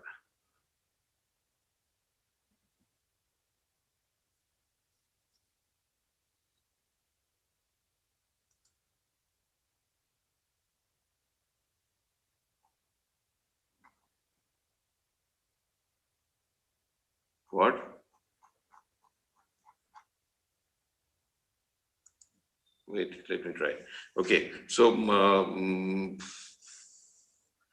what I was telling you is social networking can be with anyone on the globe. You don't have to know that person, and you don't even have to be wanting to come in contact with that person, but still you may come in contact because it is a network. That is the problem. See, I'll give the example. See, if I'm speaking against some person, or against some institution, or against some caste, community, some segment of society, if I'm saying something wrong, right? Maybe I'm telephoning somebody and saying the same thing. Maybe I'm emailing somebody these things. Maybe I'm calling 10 people around me and sitting and talking these things with me. What is that? That is communication. So that is different. I may first of all know those people. That's why I'm telling them all these things. Secondly, I may want to tell them those things. That's why I'm phoning them, emailing them, or calling them and talking to them. Correct? Third is that these people may be like me and may agree with me. Okay, yes, you're right. This person is very bad. Yes, this institution is very bad. This is communication. But suppose the same thing I post, like, share, forward on the virtual world. Then what's going to happen? Then it may go around somewhere and reach a person who may not agree with me and say that, no, I don't agree with you. What you're saying against this person, this caste, this community, I don't agree with it.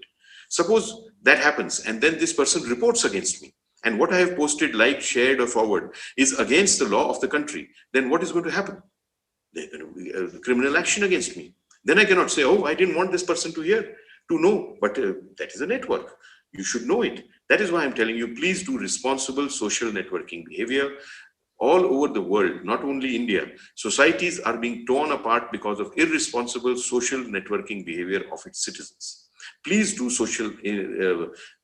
responsible social networking behavior, because for your own sake also, you don't have the right. Ethically it is wrong, morally it is wrong to spoil and disturb societal values and social status, right? But also it is wrong for you individually, because I told you, if it is against the law, if you've done something and somebody reports, action will be taken against you. Then you cannot say, I did not know, I'm sorry.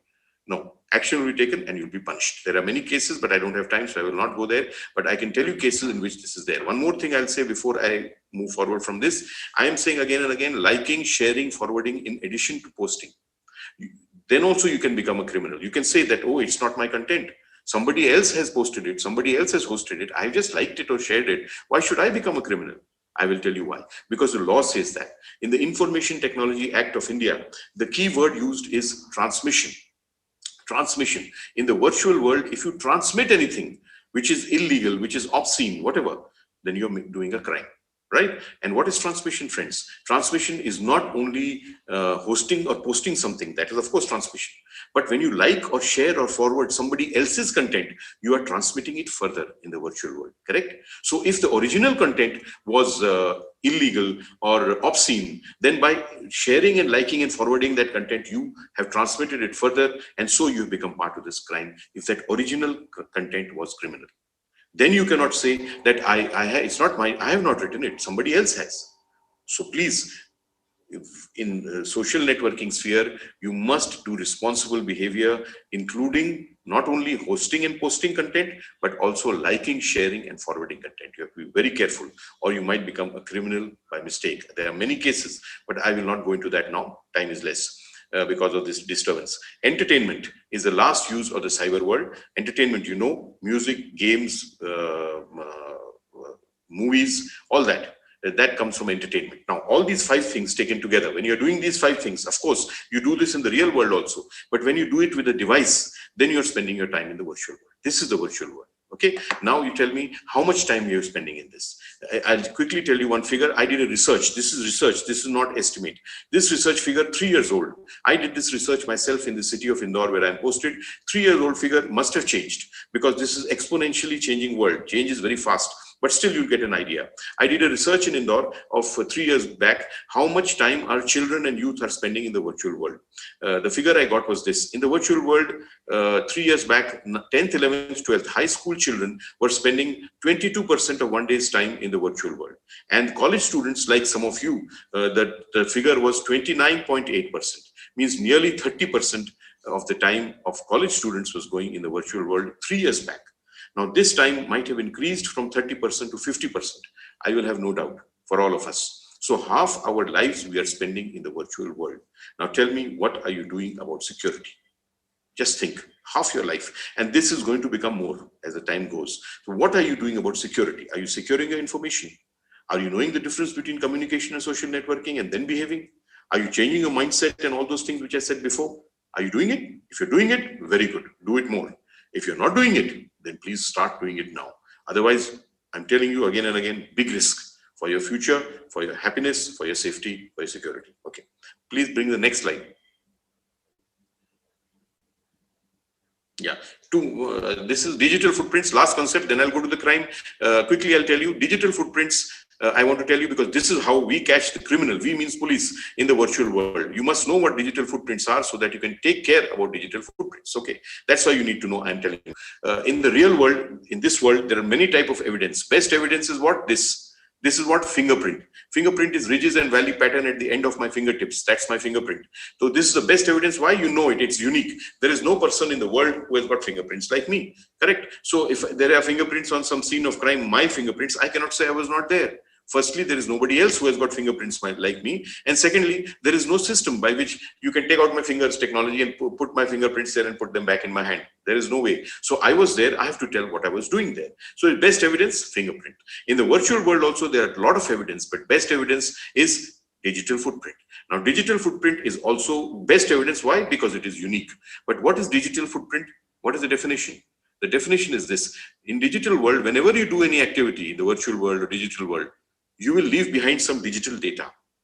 That data is your digital footprint, right? It may be IP address, it may be CDRs. There are many types of digital footprints, but basically data which you leave behind in the virtual world when you do any activity is your digital footprint. And that is also unique. It is unique to whom? It is unique to the user, not to the person. Fingerprint unique to the person. Digital footprint unique to the user. User of what? The device. Because it is a device-based world, correct? So the digital footprint is the data of the device which is left behind while you're doing any activity, right? It's unique to the user of the device. I might be having two phones, then I will make two digital footprints, but both will be connected to me because SIM is issued in my name, correct? So it's indirectly unique to the person. So like fingerprint, unique to the person, best evidence. Similarly, digital footprints, unique to the user and indirectly to the person, best evidence, but it is even stronger evidence than fingerprint. I want to tell you this, please listen to this properly. Fingerprint, suppose I wear gloves and go somewhere. Do I leave behind my fingerprints? No, I can hide my fingerprints. Suppose I go somewhere and touch something and then I realize I have made my fingerprint. I take that and my handkerchief and wipe that surface. Will my fingerprint remain? No, they will not remain. I can remove my fingerprints. So my fingerprints I can hide, I can remove, I can change. But my digital footprints, I cannot hide, I cannot remove, I cannot modify. Once they are made, they are made. These big cyber criminals come, they think they're very big criminals, they come up with new technology, they sometimes come up with proxy server, sometimes they come up with dark net, sometimes they come up with Tor browser, all these new technologies for what? They are getting it to mask, to cover their digital footprints. One by one, you remove the layers, you will reach the original digital footprints because they cannot be removed, they cannot be hidden, and they cannot be changed, right? Please, one more thing I'd like to tell you. People talk many things. They will tell you many things. I'll tell you one thing. You're all young people. Your biggest weapon for you, all of you, what is your biggest weapon? Your biggest weapon is your own brain. Please go by your own brain. Don't go by what other people are saying because they may not be right. Okay, people come and say many things. Oh, you use this technology, you'll never be caught. You do this, you'll never be, nobody will know what you have done. Don't do it. I will tell you one thing today. There is no technology which cannot be traced. There is no trail which cannot be cracked. Nothing. No technology which cannot be cracked open. And no trail track which cannot be traced. Remember that. So always follow it. I'll just give an example. Darknet, you must have heard about. 75% of internet which we use today is darknet. 25% surface net which we use.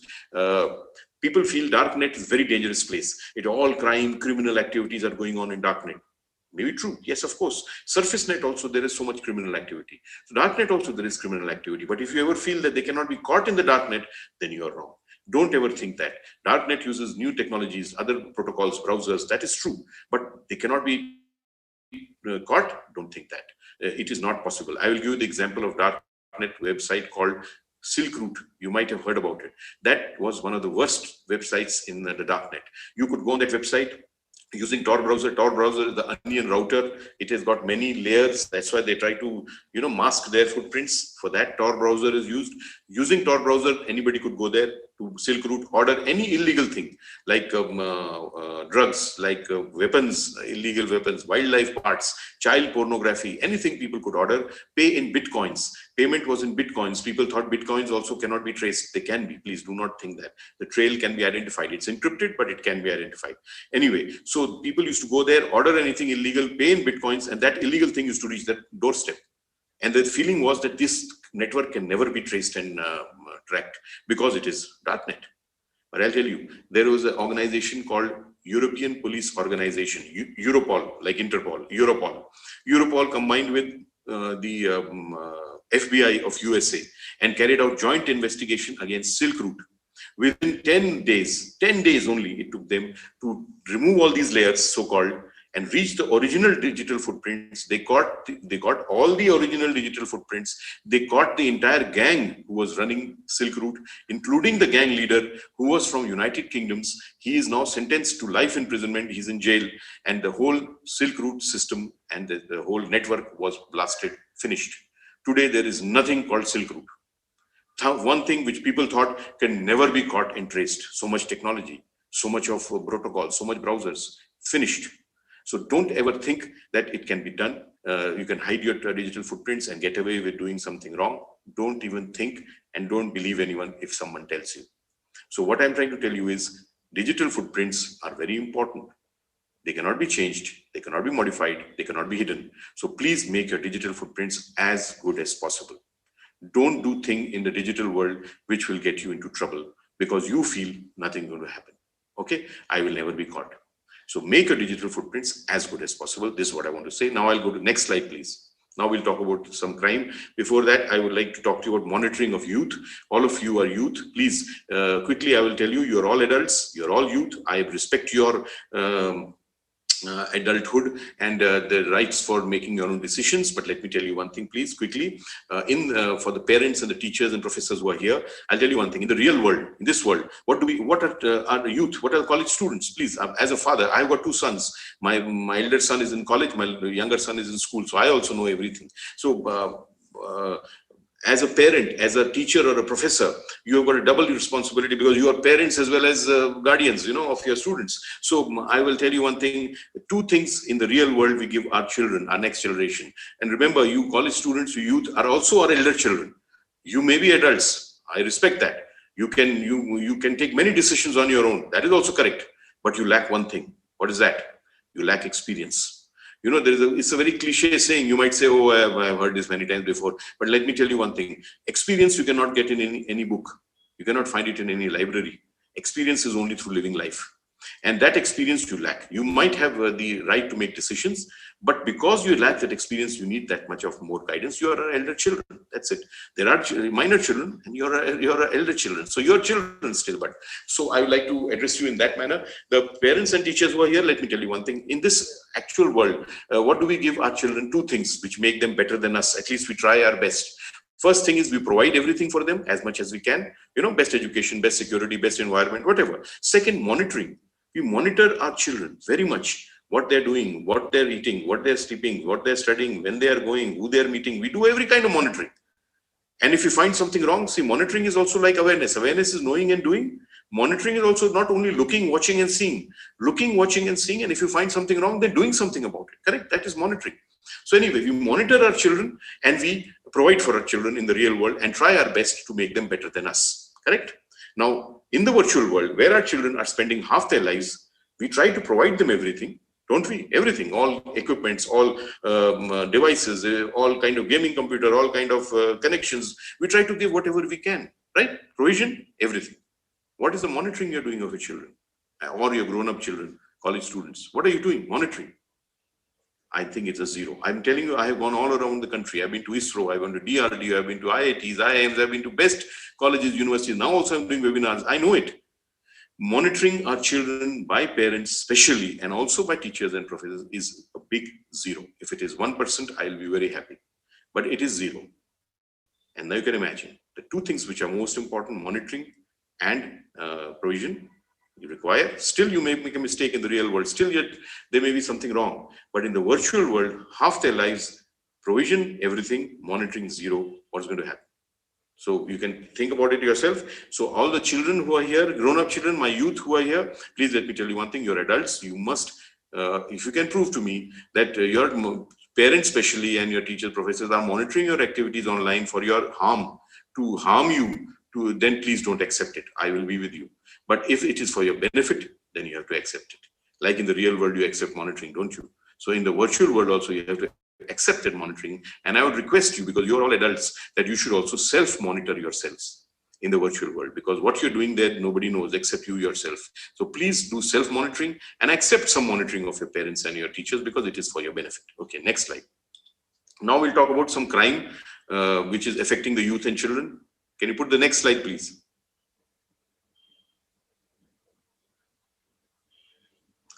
Oh.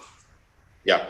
First crime which I would like to talk to you about is cyberbullying. Okay, it's a very bad crime which is happening in campuses and in colleges and in schools. Bullying, only bullying. Let's forget the cyberbullying. Only bullying. It's a very bad crime.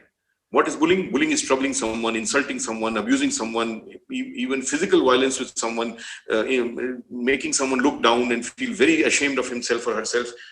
That is bullying. Who does the bullying? Unfortunately, another child, another youth does the bullying on that another child. But why does he do it or she do it? It's again only for entertainment. There is no other use for it. You know, bullying is done by one child on another child only for their own entertainment. I am very much against it. I have seen the results of this bullying. There are many cases I've seen it and dealt with it myself as a police officer. Children who are subject to bullying can become they stop studying, they stop going out, they stop meeting people, they lose confidence, they can even become depressive, they can become suicidal, and sometimes young people also commit suicide because of bullying. I can't accept it. I am very much against it. Bullying has to be stopped, because no child, no youth has a right to, bullying. Another thing I've seen, the child or the youth will not tell the parents or the other people that they are being subject to bullying till it's very late. And if it continues for too long, there is permanent mental damage in bullying. I've seen that also. So I am very much against it. I don't believe any child or any youth has a right to bully someone else just for his or her entertainment. Such children should be severely, strongly dealt with. If it involves throwing them out of the university or the campus, should be done. If it involves sending them to jail, that also must be done, because as I told you, nobody has a right to take and destroy the future of any other child just for his or her own entertainment. Even such college authorities should be punished who tolerate this kind of bullying. There is a section in Indian Penal Code. If you want to read, you can read. 411 of IPC says abetment to crime is also a crime. So if you're knowing this bullying is going on and you're ignoring it, you should be also punished, because I have seen so many cases in which children have lost their whole future because of some other child's bad activities. So this is bullying. But when, next slide, please. But when you add technology to bullying, it becomes cyberbullying. It becomes even worse. It becomes many, many more times worse. It is not only one time worse or two times worse, it is many times worse. Why? I will tell you. Can you put the next slide and the next one after that? Next slide, next one. Yeah, it is worse than bullying because of these three things. It spreads faster, it has a wider audience, and it follows children home. That is why. You know, I used to go all around India, I've told you before. Now also I talk to students all over the country. I used to ask children and the college students, what is so bad in bullying? Why do you don't, what is the thing which hurts you the most? I'll tell you. They used to tell me, see, when somebody insults you or, you know, abuses you, you feel very bad. No doubt about that. But when 2-3 people hear it, it becomes worse, right? That is why bullying is worse when it is witnessed by few people. That is bullying. But cyberbullying, you press one button, you click one mouse button, click, the whole college, the whole group can come to know of the content, bullying content. See how many more times the feeling of insult and injury will be. It spreads faster. One click, everyone knows. Wider audience, everyone can come to know. Follows children home means it is 24 hours affair. Otherwise, bullying is only there on the campus, correct? When the student is in the campus, bullying is there. When it comes home, then maybe it is over, home surrounding, feels better. Okay. But here, I have 2 sons, I told you. As soon as Abhito, all these schools and colleges are closed. So otherwise, my children used to come home, they should straight go online with their devices. So bullying, if it is going on in the campus, then it continues online. It is 24 hours. So see the damage, how many more times damaging it is. That is why it is such a big threat. Bullying itself, very bad. Cyberbullying, even worse. Can you take it back one? One slide back, yes. This is how it is done. I'm not very interested in this, how it is done. Sending mean text, photoshopping pictures, creating fake profiles, posting fight videos. This is how it's done. I'm not interested in that. I'm more interested in how to protect yourself from cyberbullying. Can you take it forward? Two slides, please. Forward. One more. Yeah. This is how, what you should do to prevent, no, back. Yeah. Please keep it here. So this is what you should do to protect yourself from cyberbullying. This is what I say. First is don't respond. Best response, no response. This is what I say for cyber. If somebody is bullying you online, you don't have to respond to it. Because first, like somebody is bullying you, you also start doing the same thing. So what will happen? First of all, you will come down to the same level. You will also become a bully. Second is that person is anyway, that is his main or her main interest. So he or she will start doing even worse things to you online. So you will be more affected. So either way, it is bad that you should respond. So best response, no response. First motto. Second, block the bully. Block him or her, break contact, finish, block it or unfriend or whatever, so that the communication and contact is broken. Third is save the evidence. This is very important. See, if you have evidence saved of the bullying, then if you report, then that person cannot protect himself or herself because of digital footprints. I told you before, they cannot be removed, they cannot be hidden, they cannot be changed. So save evidence. How do you save evidence? You take a screenshot. You may take a print screen and save it in a Word file. You may save the bullying video or whatever content it is, a photo. Save evidence, very important. Next is set up a new account, okay? Make a report, talk to an adult. Talk to an adult again and again. I'm saying you're all adults. You have enough knowledge and thing, but you don't have wisdom. Talk to somebody who's an adult, parents, teachers, brother, sister, elder, and then decide what to do. If you decide to go and report to the police, please do that also. Because such people, and if you have evidence that such people will be locked up, and it will be very good for them and for the others as a example. I'll give you a case. This case you will understand. This case is from Indore, where I'm posted. It is from an institution called Indian Institute of Management, IIM Indore. It's a prestigious institution. It's a case from there. There was a girl. She was a lady, actually. She was not a girl. She was 24 years old. She was studying, doing a postgraduate course in IIM Indore. Now, this girl was a brilliant personality. She was a gold medalist student. She was an excellent sportswoman. As an artist, she was an outstanding painter. Whatever she did, she was excellent. She was an outstanding personality. But then something went wrong. Suddenly, she stopped wanting to go out of the house. She stopped studying. She stopped meeting people. This thing was there in her behavior. I give credit to her parents because they must have monitored her very well. I told you, monitoring very important, even in virtual world. Now, these parents saw these changes in their girls' behavior and attitude. And as I told you, monitoring is also not only looking, watching, and seeing. Once you see something wrong, then you do something about it. That is monitoring. So they must have seen these changes, monitored her very well. They thought about it, that there is nothing in the real world which can bring about these changes. Then there must be something in the virtual world that must be causing this problem. So then they did something about it. I told you, what did they do? They brought that girl to me. I talked to that child, that girl, and asked her what had gone wrong. She had become a victim of very bad cyberbullying. And she was very smart. I told you earlier, she had saved all that evidence. I went through that evidence. It was very bad on YouTube and obscene, and it was horrible. Anyway, we followed the digital footprints. As I told you, we caught the person. You know who the person was? That person was another girl, her best friend, who probably was in contact with her 24 hours a day. And she was the one who was subjecting her to all this bullying. This is another problem of cybercrime. You will never know who's doing it on you. Your person sitting next to you might be committing cybercrime on you. You will not even know it. Anyway, we caught this girl. There's a long story. I will not go into that. But ultimately, we counseled whatever happened. Now that girl is okay. Her life is back to normal. I'm sure she'll do very well in life. God bless her.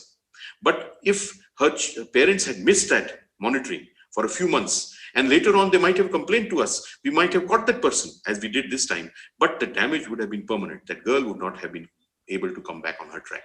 So that's what I'm saying. You have to follow these steps. If you ever feel that this is happening, please follow these steps. Ensure that the report is made. Ensure that the person is caught. If it is necessary, ensure a police report. If it is even more necessary, and take action. Do not tolerate cyberbullying. Take the next slide, please. This is in Hindi. I will just read it out to you and translate for you in English. It says, "Dost ne WhatsApp par itna sataya ki yuti boli zahar kha lungi." It means dost is in inverted commas. Dost means friend.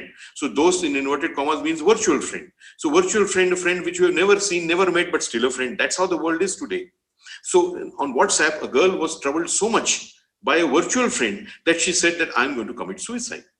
This is the height of cyberbullying. It's not acceptable. Just because people feel there's anonymity, people feel will never be caught, so they can do anything. No, sorry, you will be caught. But people who are suffering it, do not suffer it. Save evidence, report, take straight, stringent action against such people. Next. This is the other side of it. See, nowadays online classes are going on. See what I'm doing with you and what you all were doing, this annotation is terrible. This kind of online teachers are being bullied. This is reverse bullying. This is also not acceptable. And you might be doing it for fun, but you have no right to do it. You cannot disturb others, and the person.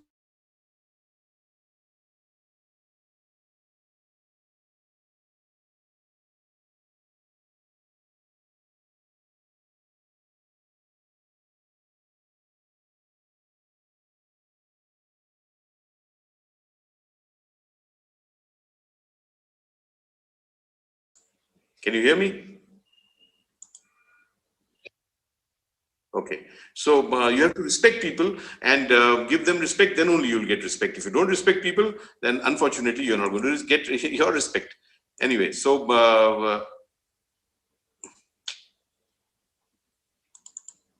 now we'll go forward. Next slide, please. The next problem I want to talk to you about is online gaming. This is not a crime, of course, but it is a problem which youth and children are facing to a large extent. That's why I want to talk to you about it. Please listen carefully. If you read the word, it's online gaming, right? Parents and children and professors, teachers who are here, including the youth, can please see this properly, this word. This is not online game. This is online gaming. If you ever feel that your child is just playing a game, like in the real world, we have games called cricket and football and, this kind of thing. It is not that. It is online gaming. Online gaming is not a game. Online gaming is a business. That is why it is so dangerous. And when it is a business, then what does the business demand? Business demands that the person who's using this service uses it more and more possible. The more the person uses it, the more profit the person gets, the one who runs this business, correct? So it is not a game, it is a business. They want our children and our youth to get involved in it more and more so that they get more and more profit. And when a child or a youth does too much of gaming, gets involved in it too much, then what will happen? Then this, next slide, please. Next. Next slide. Next slide. This is what happens. The children and the youth become victim of a gaming disorder. They become sick. This is a disorder. This is a sickness, mental sickness. And I'm not saying that. The World Health Organization is saying it. If our children and our youth become more and more involved in online gaming, then they become victim of a gaming disorder. It is beyond addiction now. It is a disease. Do we want our next generation to be diseased, to be sick? Do you want as a youth to be diseased or sick mentally? I am sure you don't. So you must take great care. I am very much against, prohibition and banning things and all that to prevent its spread. I believe that if you want to take part in online gaming activities, please do, but fix time. You have to have fixed time so that you don't become victim of gaming disorder. 15 minutes, half an hour, do self-monitoring, fix the time. And the parents also must take care to fix time of gaming activities that your children and your youth are getting involved in. Otherwise, this can happen. Next slide, please. Yeah. If you keep on doing too much of gaming, then what will happen? See, they're skipping school, skipping college, loss of appetite, they stop eating, they stop sleeping. See, this is a case of South Korean teenager girl. She kept on playing PUBG. There was a game which is thank God banned now. They kept on playing that. She kept on playing that so-called gaming activity PUBG for 50 hours. She didn't sleep. She didn't eat, and ultimately she had a heart fail. She died. And a young girl can never have heart attack, because the heart is healthy. But when you don't sleep, when you don't eat, then she had a heart failure and she died. Then lack of exercise, mental depression, I told you, suicide, violence on others, violent behavior. This case of a 13-year-old boy from Vietnam who killed his 80-year-old grandmother because she didn't give him $6 to take part in a online gaming activity. See, this can happen. Violent behavior, where does it come from? This kind of violent behavior by 13-year-old boy, where did it come from?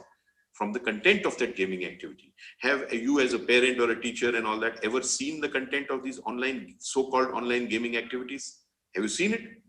You must see it. It is full, some of them are full of bullets, murder, blood, dead bodies, sex, violence, drugs, rape, what all is there? It's horrible. If a person of my age and your age start taking too much part in these gaming activities, our mental faculties will be adversely affected. Then imagine what is going to happen to an impressionable child or a youth. What kind of effect it will have on their brain? It has to be horrible. So that's what I'm saying. Please, fixing time, very important. And second, fixing content. Fix content of what gaming activity your child or your youth should be allowed to take part in. Fix time, fix content. Both things are very necessary for a safe online gaming experience. Next, please. If you don't do it, then see this next slide. This is a case of Indore. It happens in September last year, a few months back. Class 5 girl murdered for beating 11-year-old boy at online game. I have not brought the photographs of that girl, the murdered body of that girl. I don't want to create all kind of, bad thing here on this thing. But if those photographs, if you ever see, you will never believe that a 11-year-old boy can do this, can murder somebody like this. Terrible. Where is that behavior and that attitude coming from? It's coming from these kind of online gaming activities, and it has to stop, and can only stop by, as I told you, you have to fix content, you have to fix time. Next slide, please. Next thing I'd like to talk to you about is online grooming or pedophilia. Online grooming. Grooming is what? Grooming is to get somebody ready or to get yourself ready. That is grooming. But online grooming is a crime. Getting somebody else ready for doing something wrong. That is online grooming. Okay, next slide, please. Online grooming is based on another cybercrime, which you must know about. It is called social engineering. You might have heard about it. Social engineering is a crime on which online grooming kind of activities are based on. What is social engineering? I'll tell you. Like engineering, this building, my office, it is made of brick, mortar, cement, iron, whatever. If I keep all these things in the ground in front of my office, do you think this building will come up? No. Somebody has to engineer this building, correct? So similarly, information about you is available in the virtual world. All types of information is available.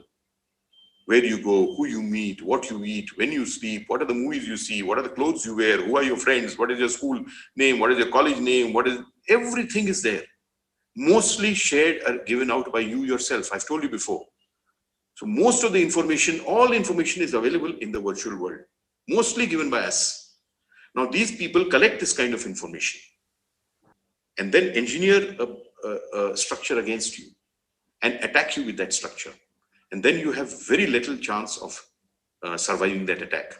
Why? Because they know everything about you, your likes, your dislikes, your interests, your hobbies, everything they know, mostly told by you yourself. I'm telling you this again and again. That is social engineering. And that is used to commit this crime. That is the base. And then they use two instincts of every child or youth, two instincts, and they use social engineering with those two instincts and commit this crime. What are those two instincts? Every child, every youth will have it. You can't help it. You're human, as I told you. One is every child and every youth very adventurous. Second is innocence. Every child, youth will have this in great quantities. Adventurism, innocence. Adventurism, when you're young, you are very adventurous. You want to do everything. You want to try everything. It may be right or wrong, you don't bother, but you want to try it because you're adventurous. As the life goes on, you become less adventurous. Why? Because firstly, your physical ability becomes less. That is with age. Secondly, you get experience. With experience, you come to know that many things are not to be done. Just because they are there, that doesn't have to be done. But as a youth, you will have that spirit of adventure. And then innocence. If while that spirit of adventure you are doing, you find something wrong, then you will not know what to do. If something goes wrong, then you get more and more trapped and you don't know what to do because you're innocent. So this is what they use to trap children and trap youth. And social engineering is the base and it is done. An example, they will know everything about you as I told you. What will they do then? Then they will make a fake profile.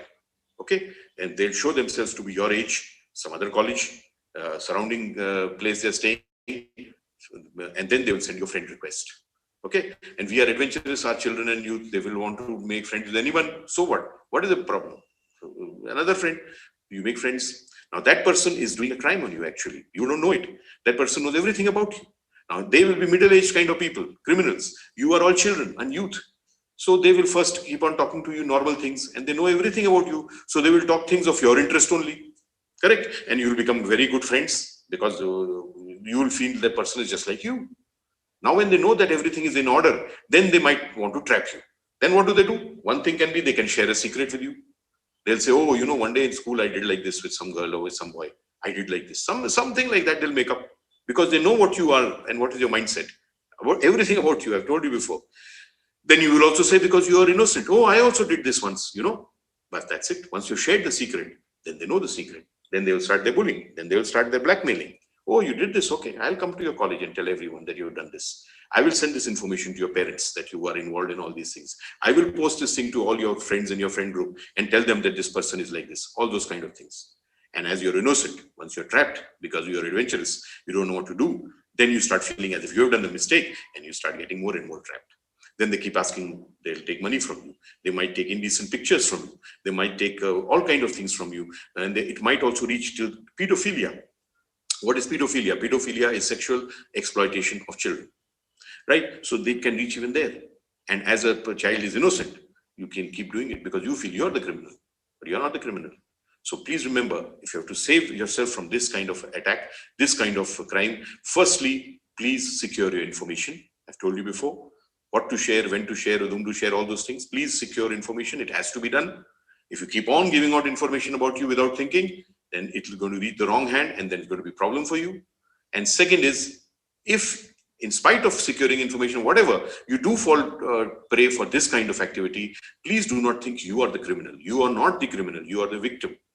The person who's doing this to you is the criminal. And that person you should report against and take action. Don't think you are the criminal and keep getting more and more trapped and doing all sorts of wrong things just to cover up that one so-called wrong thing that you did by sharing your secret or whatever. Okay, this is the way to protect yourself from it. Next slide. This another crime I'd like to talk to you about. This is also online grooming. This happened with a girl called Amanda Todd. She was a 15-year-old girl and from Canada. And this happened in 2014. That time, people did not even know this was going to happen to the children and the youth. And when this case happened, people all over the world were shaken up that, oh my God, our children have to face all these things also online. because we don't monitor them and they are so careless and reckless and they don't take care of their information. This can also happen. This case of Amanda Todd, very sad case. She was from Canada, as I told you, and she got trapped in this kind of online grooming and shared some secrets. And as a result, that person started blackmailing her. She had to send all sorts of obscene pictures of herself to that person. And then she became very depressed and ultimately she committed suicide. And before she committed suicide, she recorded a video with this kind of white flashcards she showed and told her whole life story, why she had to commit suicide. And then she posted it on YouTube and she committed suicide. It was very sad. People, as I told you, were shaken up, woken up, and that we have to take action against this. The next slide. That person, of course, was caught. His name was Aiden Coben. He was from Holland. He was caught in 2014. Imagine Holland and Canada. He was doing this against many children all over the world. He was caught. He has been sentenced in Holland for his crimes. He's waiting for extradition to Canada for his crime against Amanda Todd. But he may go to Canada, he may get punished, but neither Canada nor Holland has got very strict laws. So ultimately, you have to save yourself. And what will save you? Your awareness. And I've told you how to save yourself from this crime. Please take care. Next. See this, this happened in, again, September last year. This is a case, Mumbai crime branch caught this guy. This guy was earlier caught in Pune for doing similar crime against one girl. Now he was on bail and see what he did. He is just now caught by Mumbai crime branch. This character had got, just imagine what is happening. He had got multiple devices and all those devices were confiscated. In that device, they found that he had 17 fake Instagram accounts, 17. And Instagram is nowadays the social networking platform of choice of youth. I don't know why, but it is the biggest, they are using it more and more. So he had 17 fake Instagram accounts. Through those accounts, he had befriended 600 minor girls, 600. And some of them, he had even their passwords and, he used to control their accounts, imagine. And from there, he started blackmailing and bullying them and had got obscene pictures, 700 obscene pictures were recovered of those 600 minor girls from his devices. Just imagine what is happening. It is a trap. If you are not alert and aware, it is a trap. And any crime can be happening against you if you're not aware. I'm telling you again and again, be aware, be alert, and you secure your information.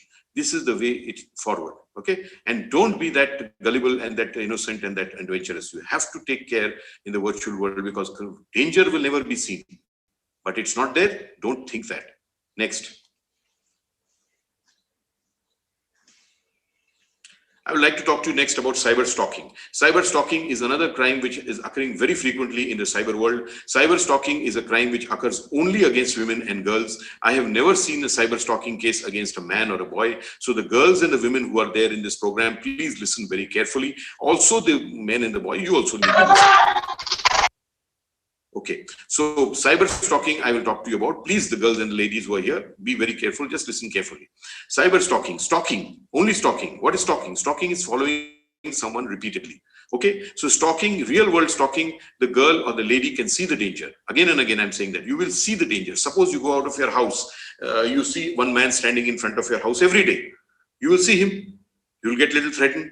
You go to college or school, and when you come out of college or school, that boy or that man is standing again near your college or school outside, and maybe even following you on his vehicle or on foot. So you will see the danger. Same person standing outside your house, outside your college, following you, you will see the danger. Then when you see the danger, you will do something about it, correct? You will tell your parents, you will tell your teachers, you will tell your friends or senior brother, sister, whatever. And then so this person is following me again and again. So once you tell someone, then you will get some remedy, you will report, you will do something, and maybe you will become secure. Okay, this is stalking. But now what is cyber stalking? Next slide, please. This is cyber stalking. Cyber stalking is repeated missed calls, repeated text messages, repeated friend requests on social media, again and again somebody approaching to chat with you in chat rooms, repeated emailing. This is cyber stalking. Now in this, can you see the danger? Do you know who's doing it? No, you don't. So you take it very light. Oh, it's just a missed call. No, okay. It's just a text message. Forget it. Right? So you will not see the danger. As a result, the girl or the lady will not do anything. But just because you cannot see the danger or the threat, that doesn't mean the threat is not there. It might be someone studying with you in college, just trying to pull your leg, just trying to irritate you, just trying to trouble you. mischief is. That is also wrong. I will tell you why. That's not right to do. That's a wrong thing to do by somebody who's doing it just to trouble you or pull your leg or something, which is also wrong. But it might not be such a person. It might be something else, a bigger threat, which you will never know because it's just a missed call. Right? So you cannot take it like that. I'll give you a case you'll understand. See, this case is from Bangalore. There was a girl in, she was not a girl, she was a lady actually. She was working in the IT sector and she was a woman and she was in Bangalore. Now she was subject to cyber stalking and she didn't take it very seriously in the beginning. You know, she used to just get some SMS she used to get sometime, missed call she used to get sometime, and she used to be just troubled and bothered. And she somehow thought that somebody in her office who's seeing the activities she's doing is troubling her and pulling her leg and trying to be, irritate her. She took it like that. So ultimately she left that job. And then she left Bangalore also and she came to Pune. She belonged to Pune. So she came back to her hometown and then she took a new job there. And you know, what do our youth and every one of us are nowadays in today's world, what do we do when we go to some new place where we do something good happens to us, some good occasion comes? What is the first thing we do nowadays? Very simple. We take a selfie, correct? We take a selfie and what do we do with that selfie? We post it online. We don't even keep it for ourselves. Everyone should know we are so happy and so lucky, no? So this is what the world is. So you post it online. And this is what this woman did. Imagine, she was being cyber stalked and she was from IT sector. Still, she did the same thing. She took a selfie and posted it online and wrote, I am in my new office. She didn't tell the name of the place. She didn't tell the name of the office. But I'll tell you in the future part of my conversation that you don't tell me anything. Just give me a photograph. I will know where you are and which office you are. So she didn't write anything. She just wrote, me in my new office. I'm very happy. I'm very happy.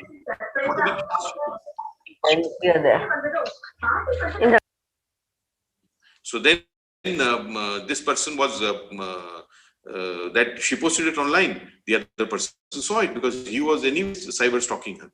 And one day she came down from her office in Pune. It was already getting dark and that man was standing there. And she saw him. She didn't even know who he was. He knew her very well. So when she was passing in front of him, he said something like, do you want to run from me? That's why you come from Bangalore to Pune. Now run. Let's see how far you can run.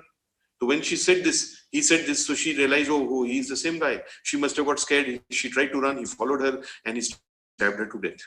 5 times he stabbed her. Why? Because he was not just a person working with her or studying with her who wanted to trouble her or irritate her. He was a psychopath. And she didn't know it because you cannot know it in cyber stalking. But just because you don't know what it is, the person, that doesn't mean that you don't feel the danger. You have to. You can't take it so lightly. Next slide. Next, one more.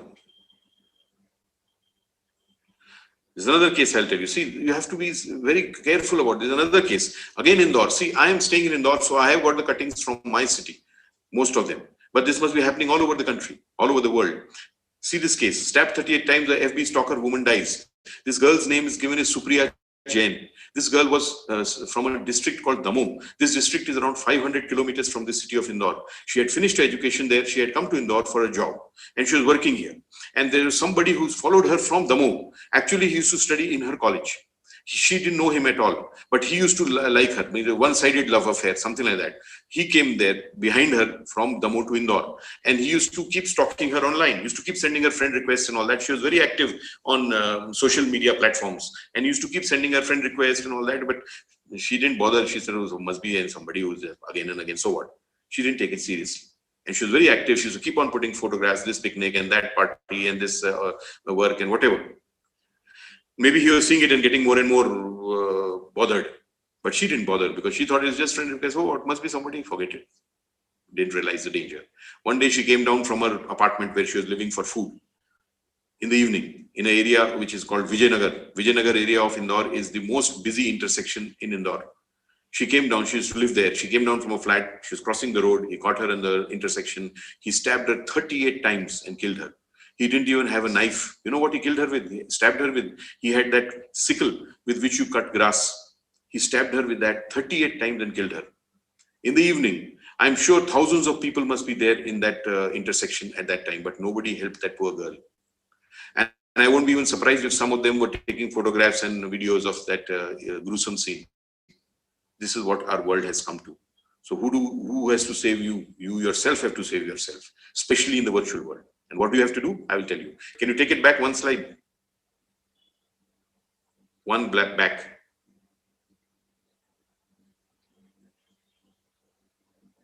No, one in front. Next slide. Yeah, wait. This is what you have to do.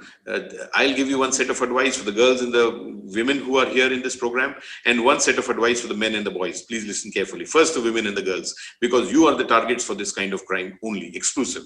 So first advice for the women and the girls, what advice I would like to give you is this. In the virtual world, if you ever feel you are being stalked, maybe a missed call repeated, maybe a SMS repeated from a number, maybe a friend request repeated.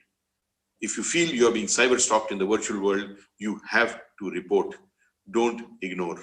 Because as I told you, it might be somebody just trying to pull your leg, which is also wrong. Somebody trying to just trouble you, also wrong. But it may be not only that, it may be a psychopath. You will never know it till it's too late. Then there is no remedy. So you have to report, don't ignore. Report, I don't mean you have to straight run to police. Report, I mean talk to someone. Talk to your parents, talk to your friends, whoever. Your teachers, professors, elders, talk to them and find the next course of action. If required, even report to the police and take legal action. Don't ignore, because it can be anybody. Your life may be also in danger. Okay, this is what advice for you. The advice for the boys who are here. I don't think anybody would of you would be doing these kind of things. I believe in goodness of humanity. You all must be very good people. I am not at all casting any aspersion on anyone. But please, your age is like that. Even if you feel like troubling someone, oh, let's just trouble someone. Let us give a missed call again. Even if you feel like it, or somebody else is doing it who you know, please tell them to stop. And if you think of doing it, don't do it. Why? Because see, I told you, first of all, you will trouble that girl or that woman a lot. She will not know where that thing is happening from. She'll be very anxious. She'll be very scared, and she'll be very troubled. You have no right to do it. That's the first thing. You don't do it, because even if you're just doing to trouble, she will be very upset, and you will be upsetting a person which you have no right to do. First. Secondly, suppose she reports, which she should, because I'm saying that they should report. You cannot take a chance. You must report. Suppose she reports, then because of digital footprints, you will be caught. There's no way that you can be safe. You will be caught. And then how much will you be punished? If you see in red, there is a section written there, 354D of the Indian Penal Code. There was a very sad case in India some years back. It was called Nirbhaya case. After that case, the government made some new laws for women's security in India. One of the new laws which was made at that time was this 354D Indian Penal Code. This is cyber stalking of women. In India, if you do cyber stalking of women in India, you can be punished for 7 years jail. And as I told you, digital footprints will ensure you're caught, and digital footprint will ensure you're punished. So 7 years just for troubling someone, just for mischief, I think a very bad deal. Don't do it. So firstly, the girl will be troubled. You have no right. And secondly, if she reports, you'll be caught and your future will be destroyed. So because of this, you have to prevent yourself from even thinking of doing that. And the girls, I told you, you must report, don't ignore. Next, please. Next slide. Yeah, the next one I like to talk to you about, there are one or two more, then I'll finish. It's getting late because of this great disturbance in the middle. Anyway, so Facebook stalking, I mean social media crime, very easy to do. And it is, we don't even think how easy it is to commit crime on anybody through social networking platforms. I will tell you through this. But before I get into that, I will just try to tell you about one crime which is very important, phishing. Phishing, you must have heard. I've purposely not talked about financial crimes in today's session because most of you are students, and students, I don't believe you have very many cards and very many accounts which you have to take care of. So financial part, I've not talked about. The social crimes I'm talking about. So one of the worst crimes in the virtual world, worst cybercrime according to me, is phishing. Because phishing is the basis of most of the financial crime occurring in the cyber world. That is true. But it is also basis of most of the crimes occurring in the cyber world. Maybe bullying, maybe grooming, maybe stalking, maybe child pornography, maybe sexual trade of women online. Everything, the base is phishing. If you know about phishing properly and you take the security measures against phishing every time, then you will be secure against a lot of cyber crime. This I am sure of. So I would like to tell you about phishing. See, I have heard a lot of cyber security experts, so-called, before, and they talk very big things, very big words, artificial intelligence and cyber warfare and metadata and big data analytics and what all they talk, blockchain technology and big words. And people get listen to them and get very impressed. Oh, this person knows so much, such big words. But once that person goes, then the audience thinks, what have we learned? Nothing.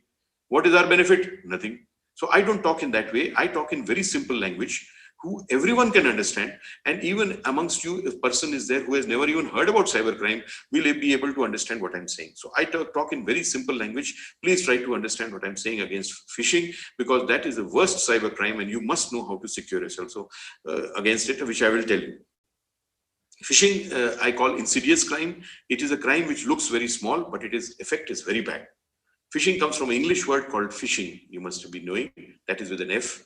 What does that mean? That means the fisherman goes to the lake, to the dam, to the river, to the sea, wherever, and throws a line and waits. Thousands of fishes passes from there. Only one fish gets caught, and the fisherman's job is done. He didn't want to catch all the fish anyway. That is fishing. Now from that fishing, you remove F, add PH, and add technology. It becomes phishing, which becomes a cybercrime, the worst cybercrime. Concept is the same. Make one email, phishing email, send it to thousands of people. Make one phishing SMS, send it to thousands of people. Technology enables you to do all that. And make one phishing call, make it to thousands of people, and then wait. Everyone is not going to get caught. Some will. And that criminal's job will be done. The concept is the same. I can talk many things about phishing. I will not, because I don't have time. I will just tell you how to secure yourself from phishing. Please listen to this two-stage protocol I have developed. Please listen to it carefully and implement it every time I'm telling you, not sometime. Okay, listen carefully. First stage of the protocol, according to me, if you have to save yourself from phishing, is in the virtual world, you should have no contact with the unknown. No contact means no contact, and no contact means every time no contact. What do I mean? If you get a phone call from an unknown person, don't have to talk and give information. If you get a friend request from an unknown source, don't accept it. If you get an email from an unknown source, don't press download any attachment. If you get an SMS from an unknown source, don't press any link. So unknown source contact, you should have no communication and contact. Okay, unknown, no contact. That must be a rule. Second, because it is virtual world, because it's technologically enabled crime, you can be made to see anything, right? You can be made to hear, maybe something else. It may be shown to be something else. This is called spoofing. This is another cybercrime. Spoofing means being something and showing something. I can give you a phone call from my phone and display some other number on your screen. That is called VoIP calls, internet calls, or call spoofing. I can give you an email from my email ID and show some other email ID on your sender's box.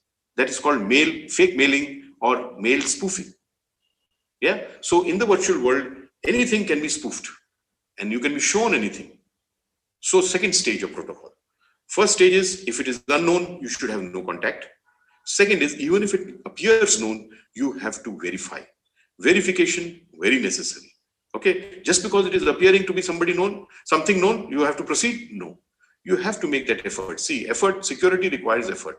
Even in the real world, suppose you go out of the house, you lock the house. No, you make some effort. When you come back, you unlock the house, you open the doors, you do it. No? Some effort you do. Not that for free, you just walk out and automatically it gets locked. It's not going to happen. So in the virtual world also, you're going to have to make some effort. Suppose, I'll give you an example. You get a friend request from my profile. If you don't know me, you have to reject it. If you know me, then you must have some way of contacting me other than Facebook. Take out that much time, give me a phone call, ask me, Mr. Kapoor, have you given me a friend request? If I say yes, then you decide. If I say no, then you reject. Suppose you get a email from your bank or your phone call from your bank asking for some information. Do you have to divulge the information then? No. Cut the phone. Don't respond to the email. Find out the number of your bank manager or the section. Give them a phone call. Ask them whether they have asked that information through a phone or through email. Most probably they will say no. If they say no, reject. If they say yes, you decide. But make an effort to verify. Okay, so two stage of protocol to save yourself from phishing. First is, if it is unknown, you have to have no contact. And secondly, even if it appears known, you have to verify before proceeding. If you do these two things and you do it every time very religiously, you will be safe from a large section of cybercrime based on phishing. Okay, next slide, please. Next. See, that's why I say, in the virtual world, in social networking, keep your group of friends small. There is no contest who has more friends. I have 4,000 and the other person has 5,000. No contest. Keep the group small. Only make those people who you know well your friends, and there's no contest. Next. See, it's so easy to commit cybercrime in the virtual, in this social networking sphere. I will try to tell you from this case. If you hear it, you'll understand everything. So easy, no problem. This case is from Australia, Sydney. Sydney is the biggest city in Australia, you know it. It's from there. This case occurred in 2017. In that Sydney, there was a man, you can see his photograph at the bottom. Christopher is his name. He was a 25-year-old man. And if you look at the photograph, you will find him to be looking normal, like any white person looks in that area. Must be like this only. But he was not normal. He was a criminal. And he had gone to jail for abducting a 19-year-old girl. And he had come out on bail. So he was not normal. But he was a criminal. Now he wanted to find his next victim. So he thought that my next victim I will find in the virtual world. The real world, trying to find a victim is very difficult. According to him, he must have thought. You go to a girl, you try to trap that girl, you try to win the confidence of the girl, you try to make her in your control of everything. It takes so much time, so much effort, so much energy. You may succeed, you may not succeed. If you don't succeed, then you start with some other girl all over again. So much energy, time, effort. I'm not going to do it. I'm going to do it in the virtual world. So easy. Sit at home and do it to many, many girls, and then wait, and you're fishing, and you will get the victim ultimately. And you have to go nowhere, meet no one, no danger, no effort, no energy, nothing. He thought he will do it in the virtual world. So what did he do? He started reviewing the content of 19 and 20-year-old girls, which they themselves put out in the virtual world, in the social networking platforms. There's one more thing called settings. Have you heard that word, settings? Every device has settings, right? Every service has settings. Gmail has settings. WhatsApp has settings. Facebook has settings. Every device, every service has settings. What are those settings for?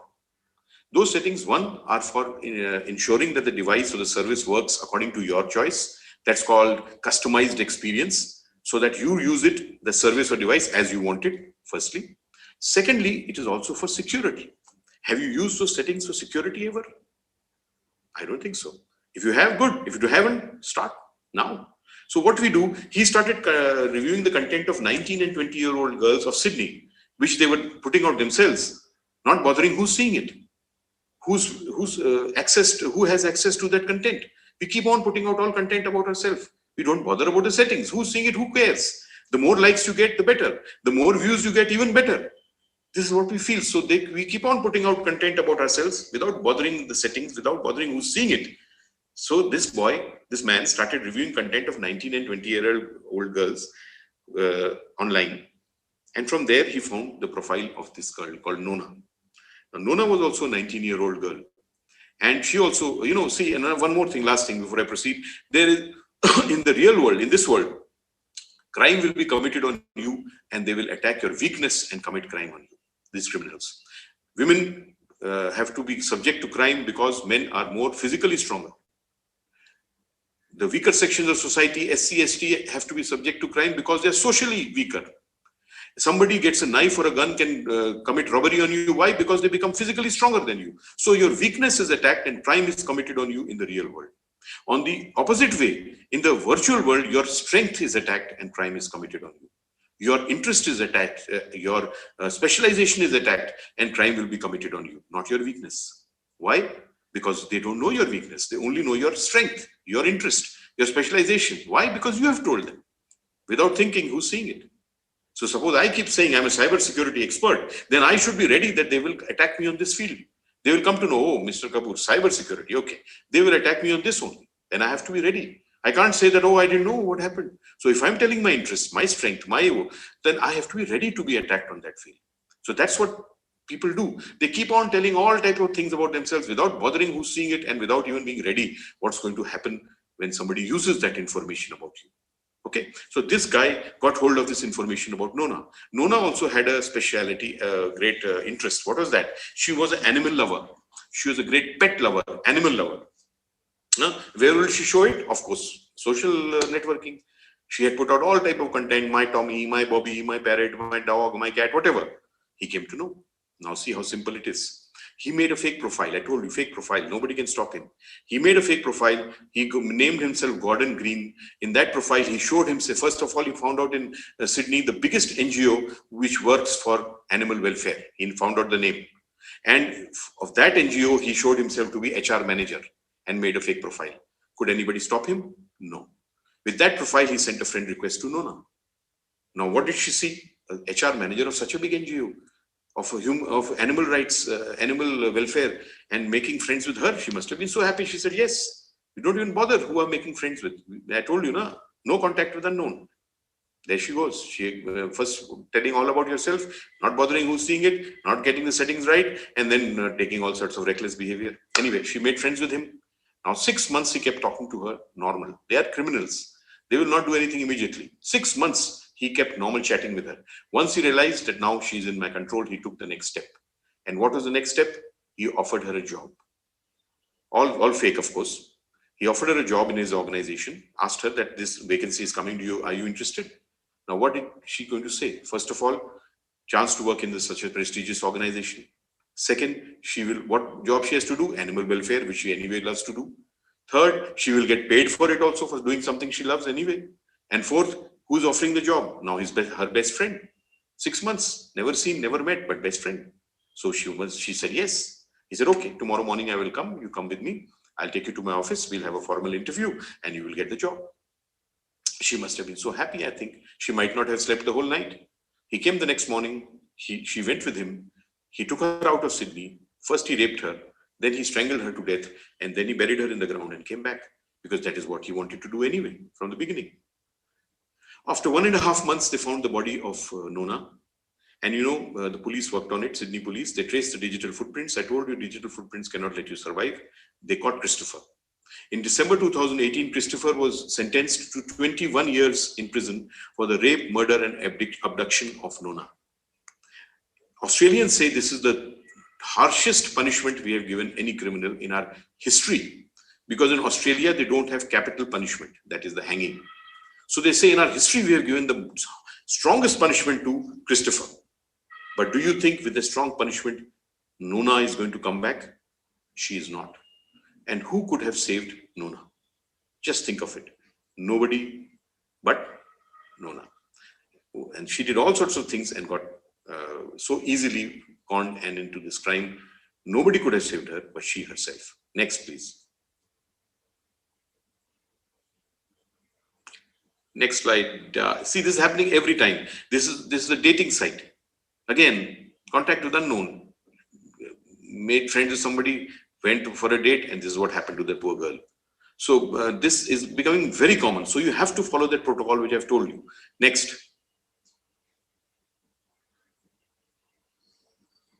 Fake profile is being used for a lot of crime. I told you. Next slide. That's why I always say that in the social networking sphere, you have to secure your personal information. Don't post your phone number. Don't post your address. Avoid status update with time and place together. Suppose some girl or some boy says, okay, at 4 o'clock, we will meet in that mall and something like that. So they know that your photograph, this is the person, how he looks or she looks.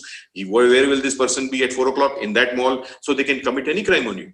And told by whom? By you yourself. So don't share your personal information as less as possible. Your photo is also your personal information. Share it as less as possible. Photos are used for all sorts of crimes, especially against girls. They're morphed, made obscene, and all kind of things are done. So you have to share your photos very carefully, your address, your phone numbers, all your personal information. Share them as less as possible. Next. This is in Hindi. I'll again translate for you, just to tell you this crime. This crime also occurred in Indore, where I am from. 2018, this crime occurred. See how one by one this person made mistakes and where she ended up. The photograph is shown of this girl. She was a 17-year-old girl. Her name was Periyar, and she was a brilliant student. She was preparing for her IIT exam. Now, one by one, how she made mistakes and got into trouble. First mistake, she got a friend request from an unknown 16-year-old girl who she did not know. She accepted it. First mistake, friendship with the unknown, contact with the unknown. She made it. After some time, that person told her that I'm not a girl, I'm a boy. His photograph is also given. His name was Amit.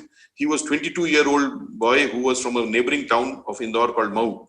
And he was also not a criminal. He was an engineering graduate looking for a job, son of a railway officer. So he was an educated boy of a good family. But he told her, I told you a lie and made friends with you, but she still kept talking to him. Second mistake, reckless behavior. After some time, her exams came, IIT. So she had very less time. She was a very good student, I told you. She stopped talking to Amit. And then he must have pestered her and troubled her, so she blocked him. So she blocked him, but she had already made a third mistake, which was fatal. She, in her social networking profile, had given her address, her phone number, everything. So he knew it. One day he came to her house. He knocked the door. The mother opened the door. He had a fight with the mother. He stabbed her mother 5 times. Then he entered the room. There he met Priya. Priya, he had some altercation with. He stabbed her 22 times. And he jumped out of the second floor of the apartment. He broke his leg. He was caught on the scene of crime. If he was not caught there, he would have been caught later because digital footprints would have not let him escape. They took both the mother and daughter to the hospital. The mother survived. The daughter died. This person also got sentenced for life in 2019. But the question remains the same. Who has the person who could have saved this girl? Nobody but she and her intelligent and aware, alert behavior herself. Next, please. Next slide. Selfie-itis. Selfies are a big problem. Next slide, please. People keep taking selfies. You know, every day, if you see in the paper, people are dying, taking selfies. Somebody falls in a waterfall. Somebody falls in front of a train. Somebody falls in the tiger's cage. Everything, people are dying just taking selfies. Too many selfies also, again, WHO says is a disease. It is called selfie-itis. So don't be diseased. Take selfies. It's okay. How much will you see your face? People are dying every day. Every day you open the paper, second day you'll find some news like this. So how many photos you will take, or how much you want to see your face? So don't take so many photos. They become threat for your life. Firstly, next slide. And the photographs you have taken. Next slide. Be like this. All the photographs you have taken should be for your memory and record. You don't have to post every photograph. Okay. So firstly, selfies, please take as less as possible. 2, the selfies you have taken should be for your own memory and record. Don't post all of them. Post few of them, very few of them, because they can be used against you, personal information. There's a second. And third, selfies you're posting, you have to save yourself from this crime. This is the last thing I'll talk about, then I'll finish. I told you about that Bangalore girl, the photograph, and they traced, without telling the place and the name of the city, you can still be traced. This is what it is. I will tell you why. So firstly, selfies as less as possible. Second, posting them as less as possible. Thirdly, if you're posting the selfies, few of them, then you have to take care of this crime. This is called photographic stalking. I'll just tell you how it is done. See, what is this called? This is called a smartphone. It's not. Why was it called a smartphone? It's not because everything, there is a trend which has started, everything you call smart. Nowadays, smart city, smart bus, smart toilet, smart toothpaste, smart TV, smart fridge, smart AC, everything is smart. Only human beings not smart, I think now. But no, this is not because of that. This was the original device which was called smart, if you remember, smartphone. Why was it called smartphone? It was called smartphone because it had some features which make it smart. Suppose you don't know the features of this device and you keep using it. Then one day this device will become smarter than you. And then this device will run you, you will not run the device. Okay. So please know the features. One of the features of this smartphone is called GPS. You must have heard about it. Geographical Positioning System. Every smartphone has got GPS installed. So when I buy an iPhone or an Android and I bring it home and I switch it on, then by default GPS comes on. I don't have to press any button. It is on. GPS is your exact location. It picks your latitude and longitude and fixes your location. That's GPS. Vasant Murugan, please put down your mic. So GPS is your exact location through your latitude, longitude. Correct? So any phone you buy which is smart and you switch it on, GPS comes on by default. Now with the GPS on and you take a photograph, a selfie from such a device, then what happens? Then along with your selfie, the photograph, your position, your location gets tagged. That is called geo-tagging. Can you show the next slide? Next, geo-tagging is another feature of this device. If you don't know it again, you're taking a chance. Geo-tagging means your location is tagged with your photograph because of this device and GPS-enabled device. Okay, so now it becomes so easy for crime. I'll give you a case, so we'll explain to you. how it is done. See, there was a case in UK, United Kingdom. There was a girl, again, a teenager. She was about 19. So she won a lottery. Money, actual notes. She won a lot of money in pounds. She got those pounds home, the notes, London. And she put those notes in the table in front of her. And then she sat next to the notes and made her grandmother sit with her. And what did she do? As I told you, you know what I'm going to say. She took a selfie. Because everyone should know you're so happy and rich. Then she took a selfie and posted it online. And when she posted it online and said, I'm so happy, I'm rich. These people are called online predators. Online predator means they are looking for such content online, like that Australian guy. When they find such content which is of use to them, then they use it to commit crime. So some online predator must have seen this kind of photograph in which one girl is sitting, one old lady is sitting, and a lot of money is lying. And he must have realized that this is done through a photograph through a smartphone. So location must be tagged with the photo. So easy it becomes. What do? They download such a photograph. They right-click that photograph. When you right-click the photograph, you will reach the properties. In the properties, because of geotagging, there will be latitude, longitude. So they copy the latitude, longitude and post it in Google Maps. What does Google Maps work on? Latitude, longitude. So when you copy paste that latitude, longitude in Google Maps, they get the exact address. Means that is the address from where this photo was taken, and of course the money is available. So at night they attacked that house, they killed that grandmother, they killed the girl, and they took all the money. But tell me one thing, who gave the invitation? The invitation was given by the girl herself. That I have got so much money, I'm a young girl, old lady with me, come. And they came and they killed them and they took the money. Invitation by the girl. Next slide. And you remember one thing, it can happen to anybody. This is a photograph of a woman called Kim Kardashian. If you think I'm very smart, I'm very expressive, nothing is going to happen to me, you think again. The more expressive you are, the more active you are on the online, the more smart you think you are, the bigger target you are. This woman's name is Kim Kardashian. She's a reality star of US. She, with her mother and her sister, went from US to Paris in France, and they lived in a big apartment. They took a lot of jewelry, and they wore all that jewelry, and they took a lot of photographs in that big apartment and posted them all on online, Instagram. Again, invitation given, invitation accepted. Those people came. Kim was not there in the afternoon when they came. Her mother and sister were there. They tied them up, they beat them up badly, and they took all their money and jewelry. So that's what I'm saying. First, please, selfies as less as possible. Should not become a threat to your life. Second, those selfies you have taken are for your record and memory, post them as less as possible. And third, even if you're posting the selfies, please take care of this feature. Disable geotagging. Go to your phone settings. As I said again, settings for security. Find geotagging for your camera and disable it so that next time your location will not be tagged with your photograph. Next, please. Okay, so I'll finish now. Next, morphing, I've told you, girls and women are big threat for girls and women. Next slide.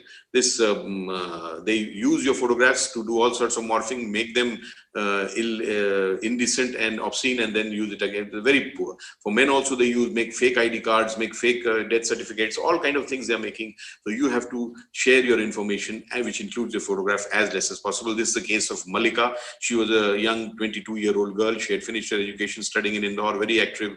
She was working in Indore, very active on social media, and she had a lot of photographs. They used those photographs. They made them obscene, and they made a new profile in her name with all those obscene photographs. And then they put her number also in those photographs, her phone number. And she started getting phone calls from all over the country and world, obscene calls. And she was so disturbed that ultimately she hung herself to death. So you be careful. For your photographs are also your personal information. You have to secure them and share as less as possible. Next. Next. Challenges and dares. I just want to say one thing to you. There's so many new challenges and dares which come on the social. They're all gimmicks and nonsense. These sometimes the blue whale challenge you've heard very well about. There are other Kiko challenge. Then there's a Miko challenge. Somebody tells you to jump out from a train. Somebody tells you to jump into a moving car. All these things are just gimmicks and useless things. I believe that as students, you have one challenge which you should and dare which you should accept. What is that challenge? Success. That challenge is success in the future life. Success, if you're a good student, succeed in that. If you're a good sports person, succeed in that. If you're a good artist, succeed in that. Whatever, success should be your challenge. And I must succeed in whatever I do. These are all gimmicks. You don't have to fall for that. Next. Okay, so now I'll finish with my 5 mantras. Next, please. You might have heard me next. You might have heard me carefully, and I hope you have learned from that and remember what I say and implement what I say and implement from now, not from tomorrow, from today, from now. Okay. But even if you don't remember, please remember these 5 mantras for cybersecurity. They will help you a lot. My first mantra is have a mindset of safety and security always in virtual world. You will never see the danger. You will never feel the threat, but that doesn't mean it is not there. Have that mindset. In the real world, your first thing you do is security. Suppose you go out of your house and one very big goon type of person is standing in front of your house. Will you straight go and collide with him? You will not. You will find another way to circumvent so that your security is ensured. Because first thing you thought about security. In the virtual world, I've seen people do everything and last thing they think about is security. And that makes it very dangerous. So pick that thing from the last, make it the first.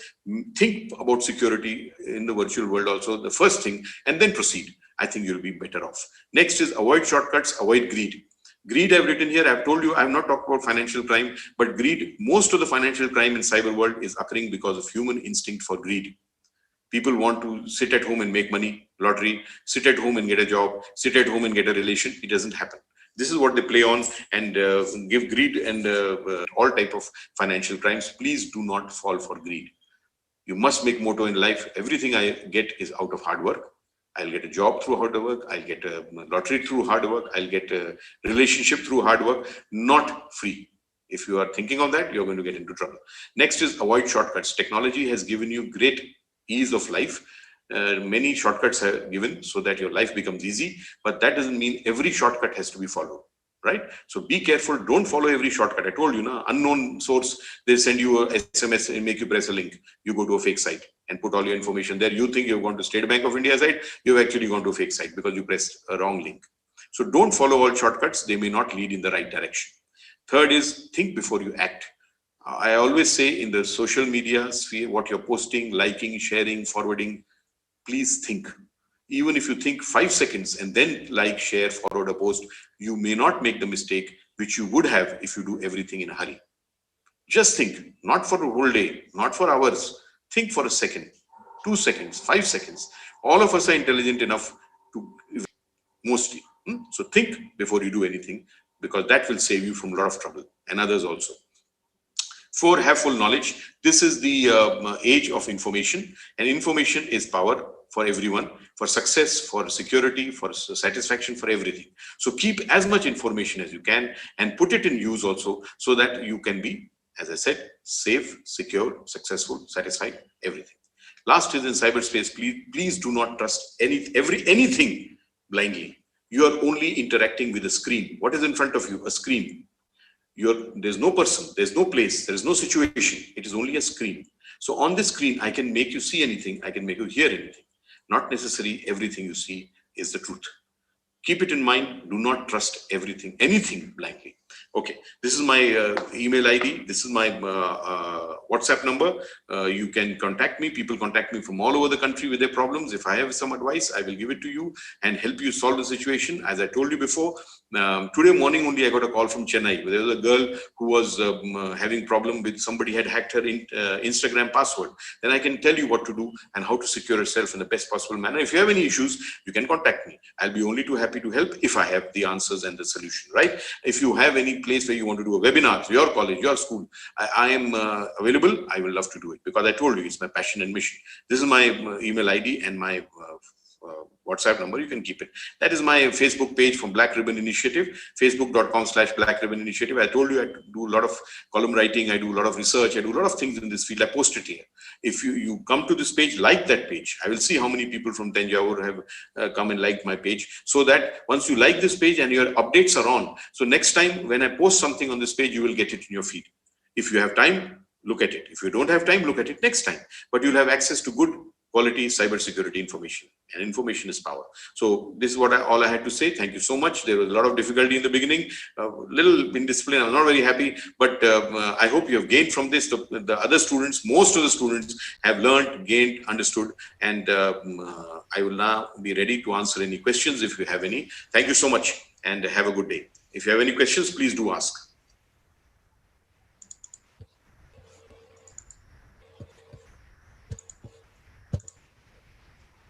Sir? Thank you, sir, for your valuable, inspirational, and informative speech. Once again, I thank you, sir. Now I invite Mr. S. Armugam, sir, Assistant Professor, Department of Computer Science and Application, to deliver the vote of thanks. Good afternoon to all.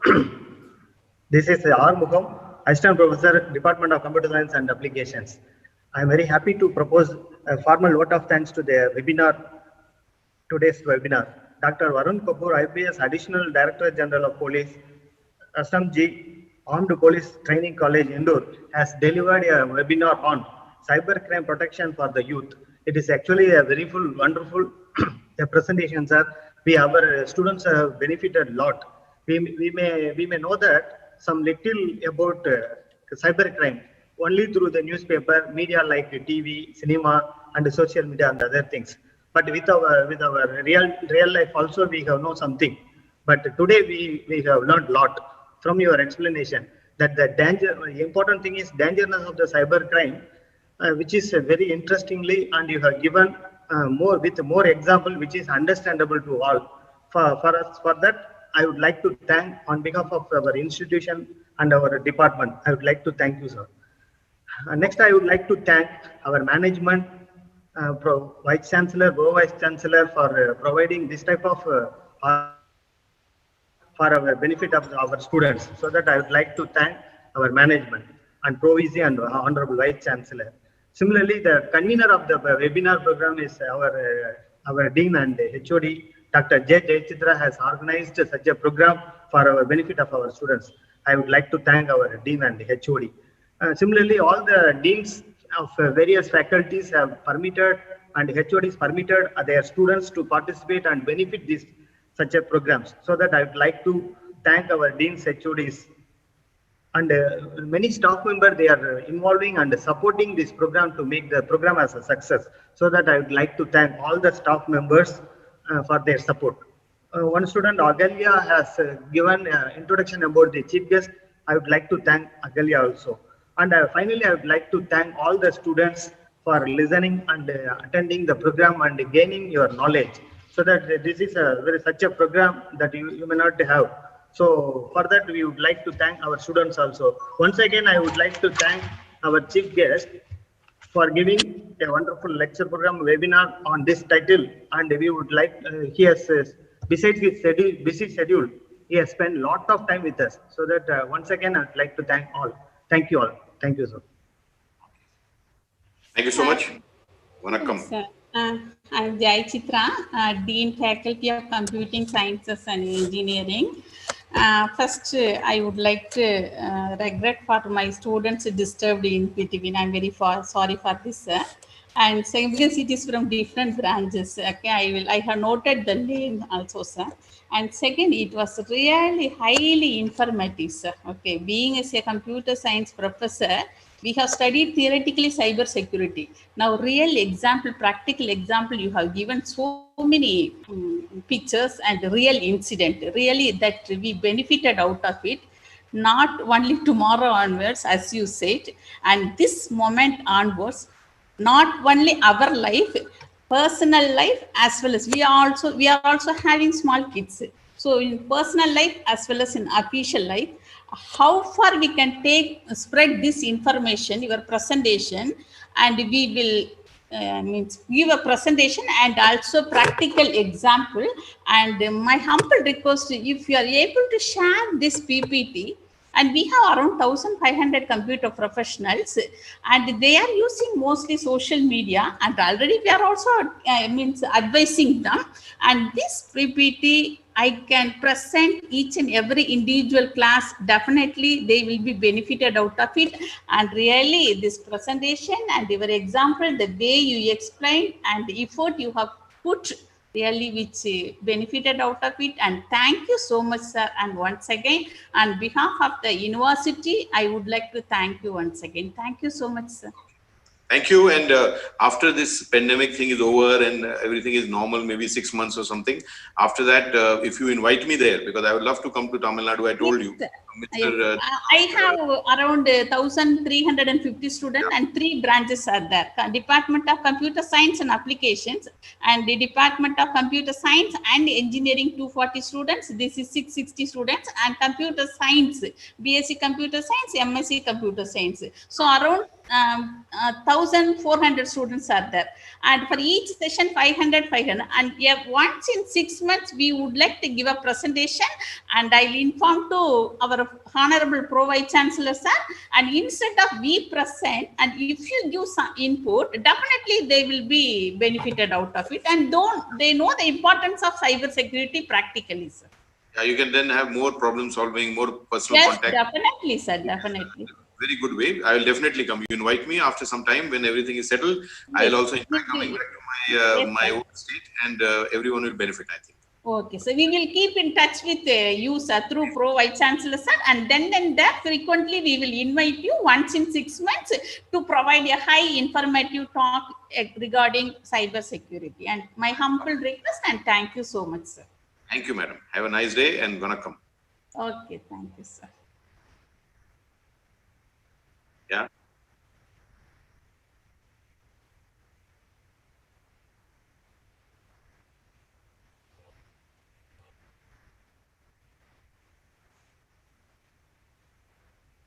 Okay.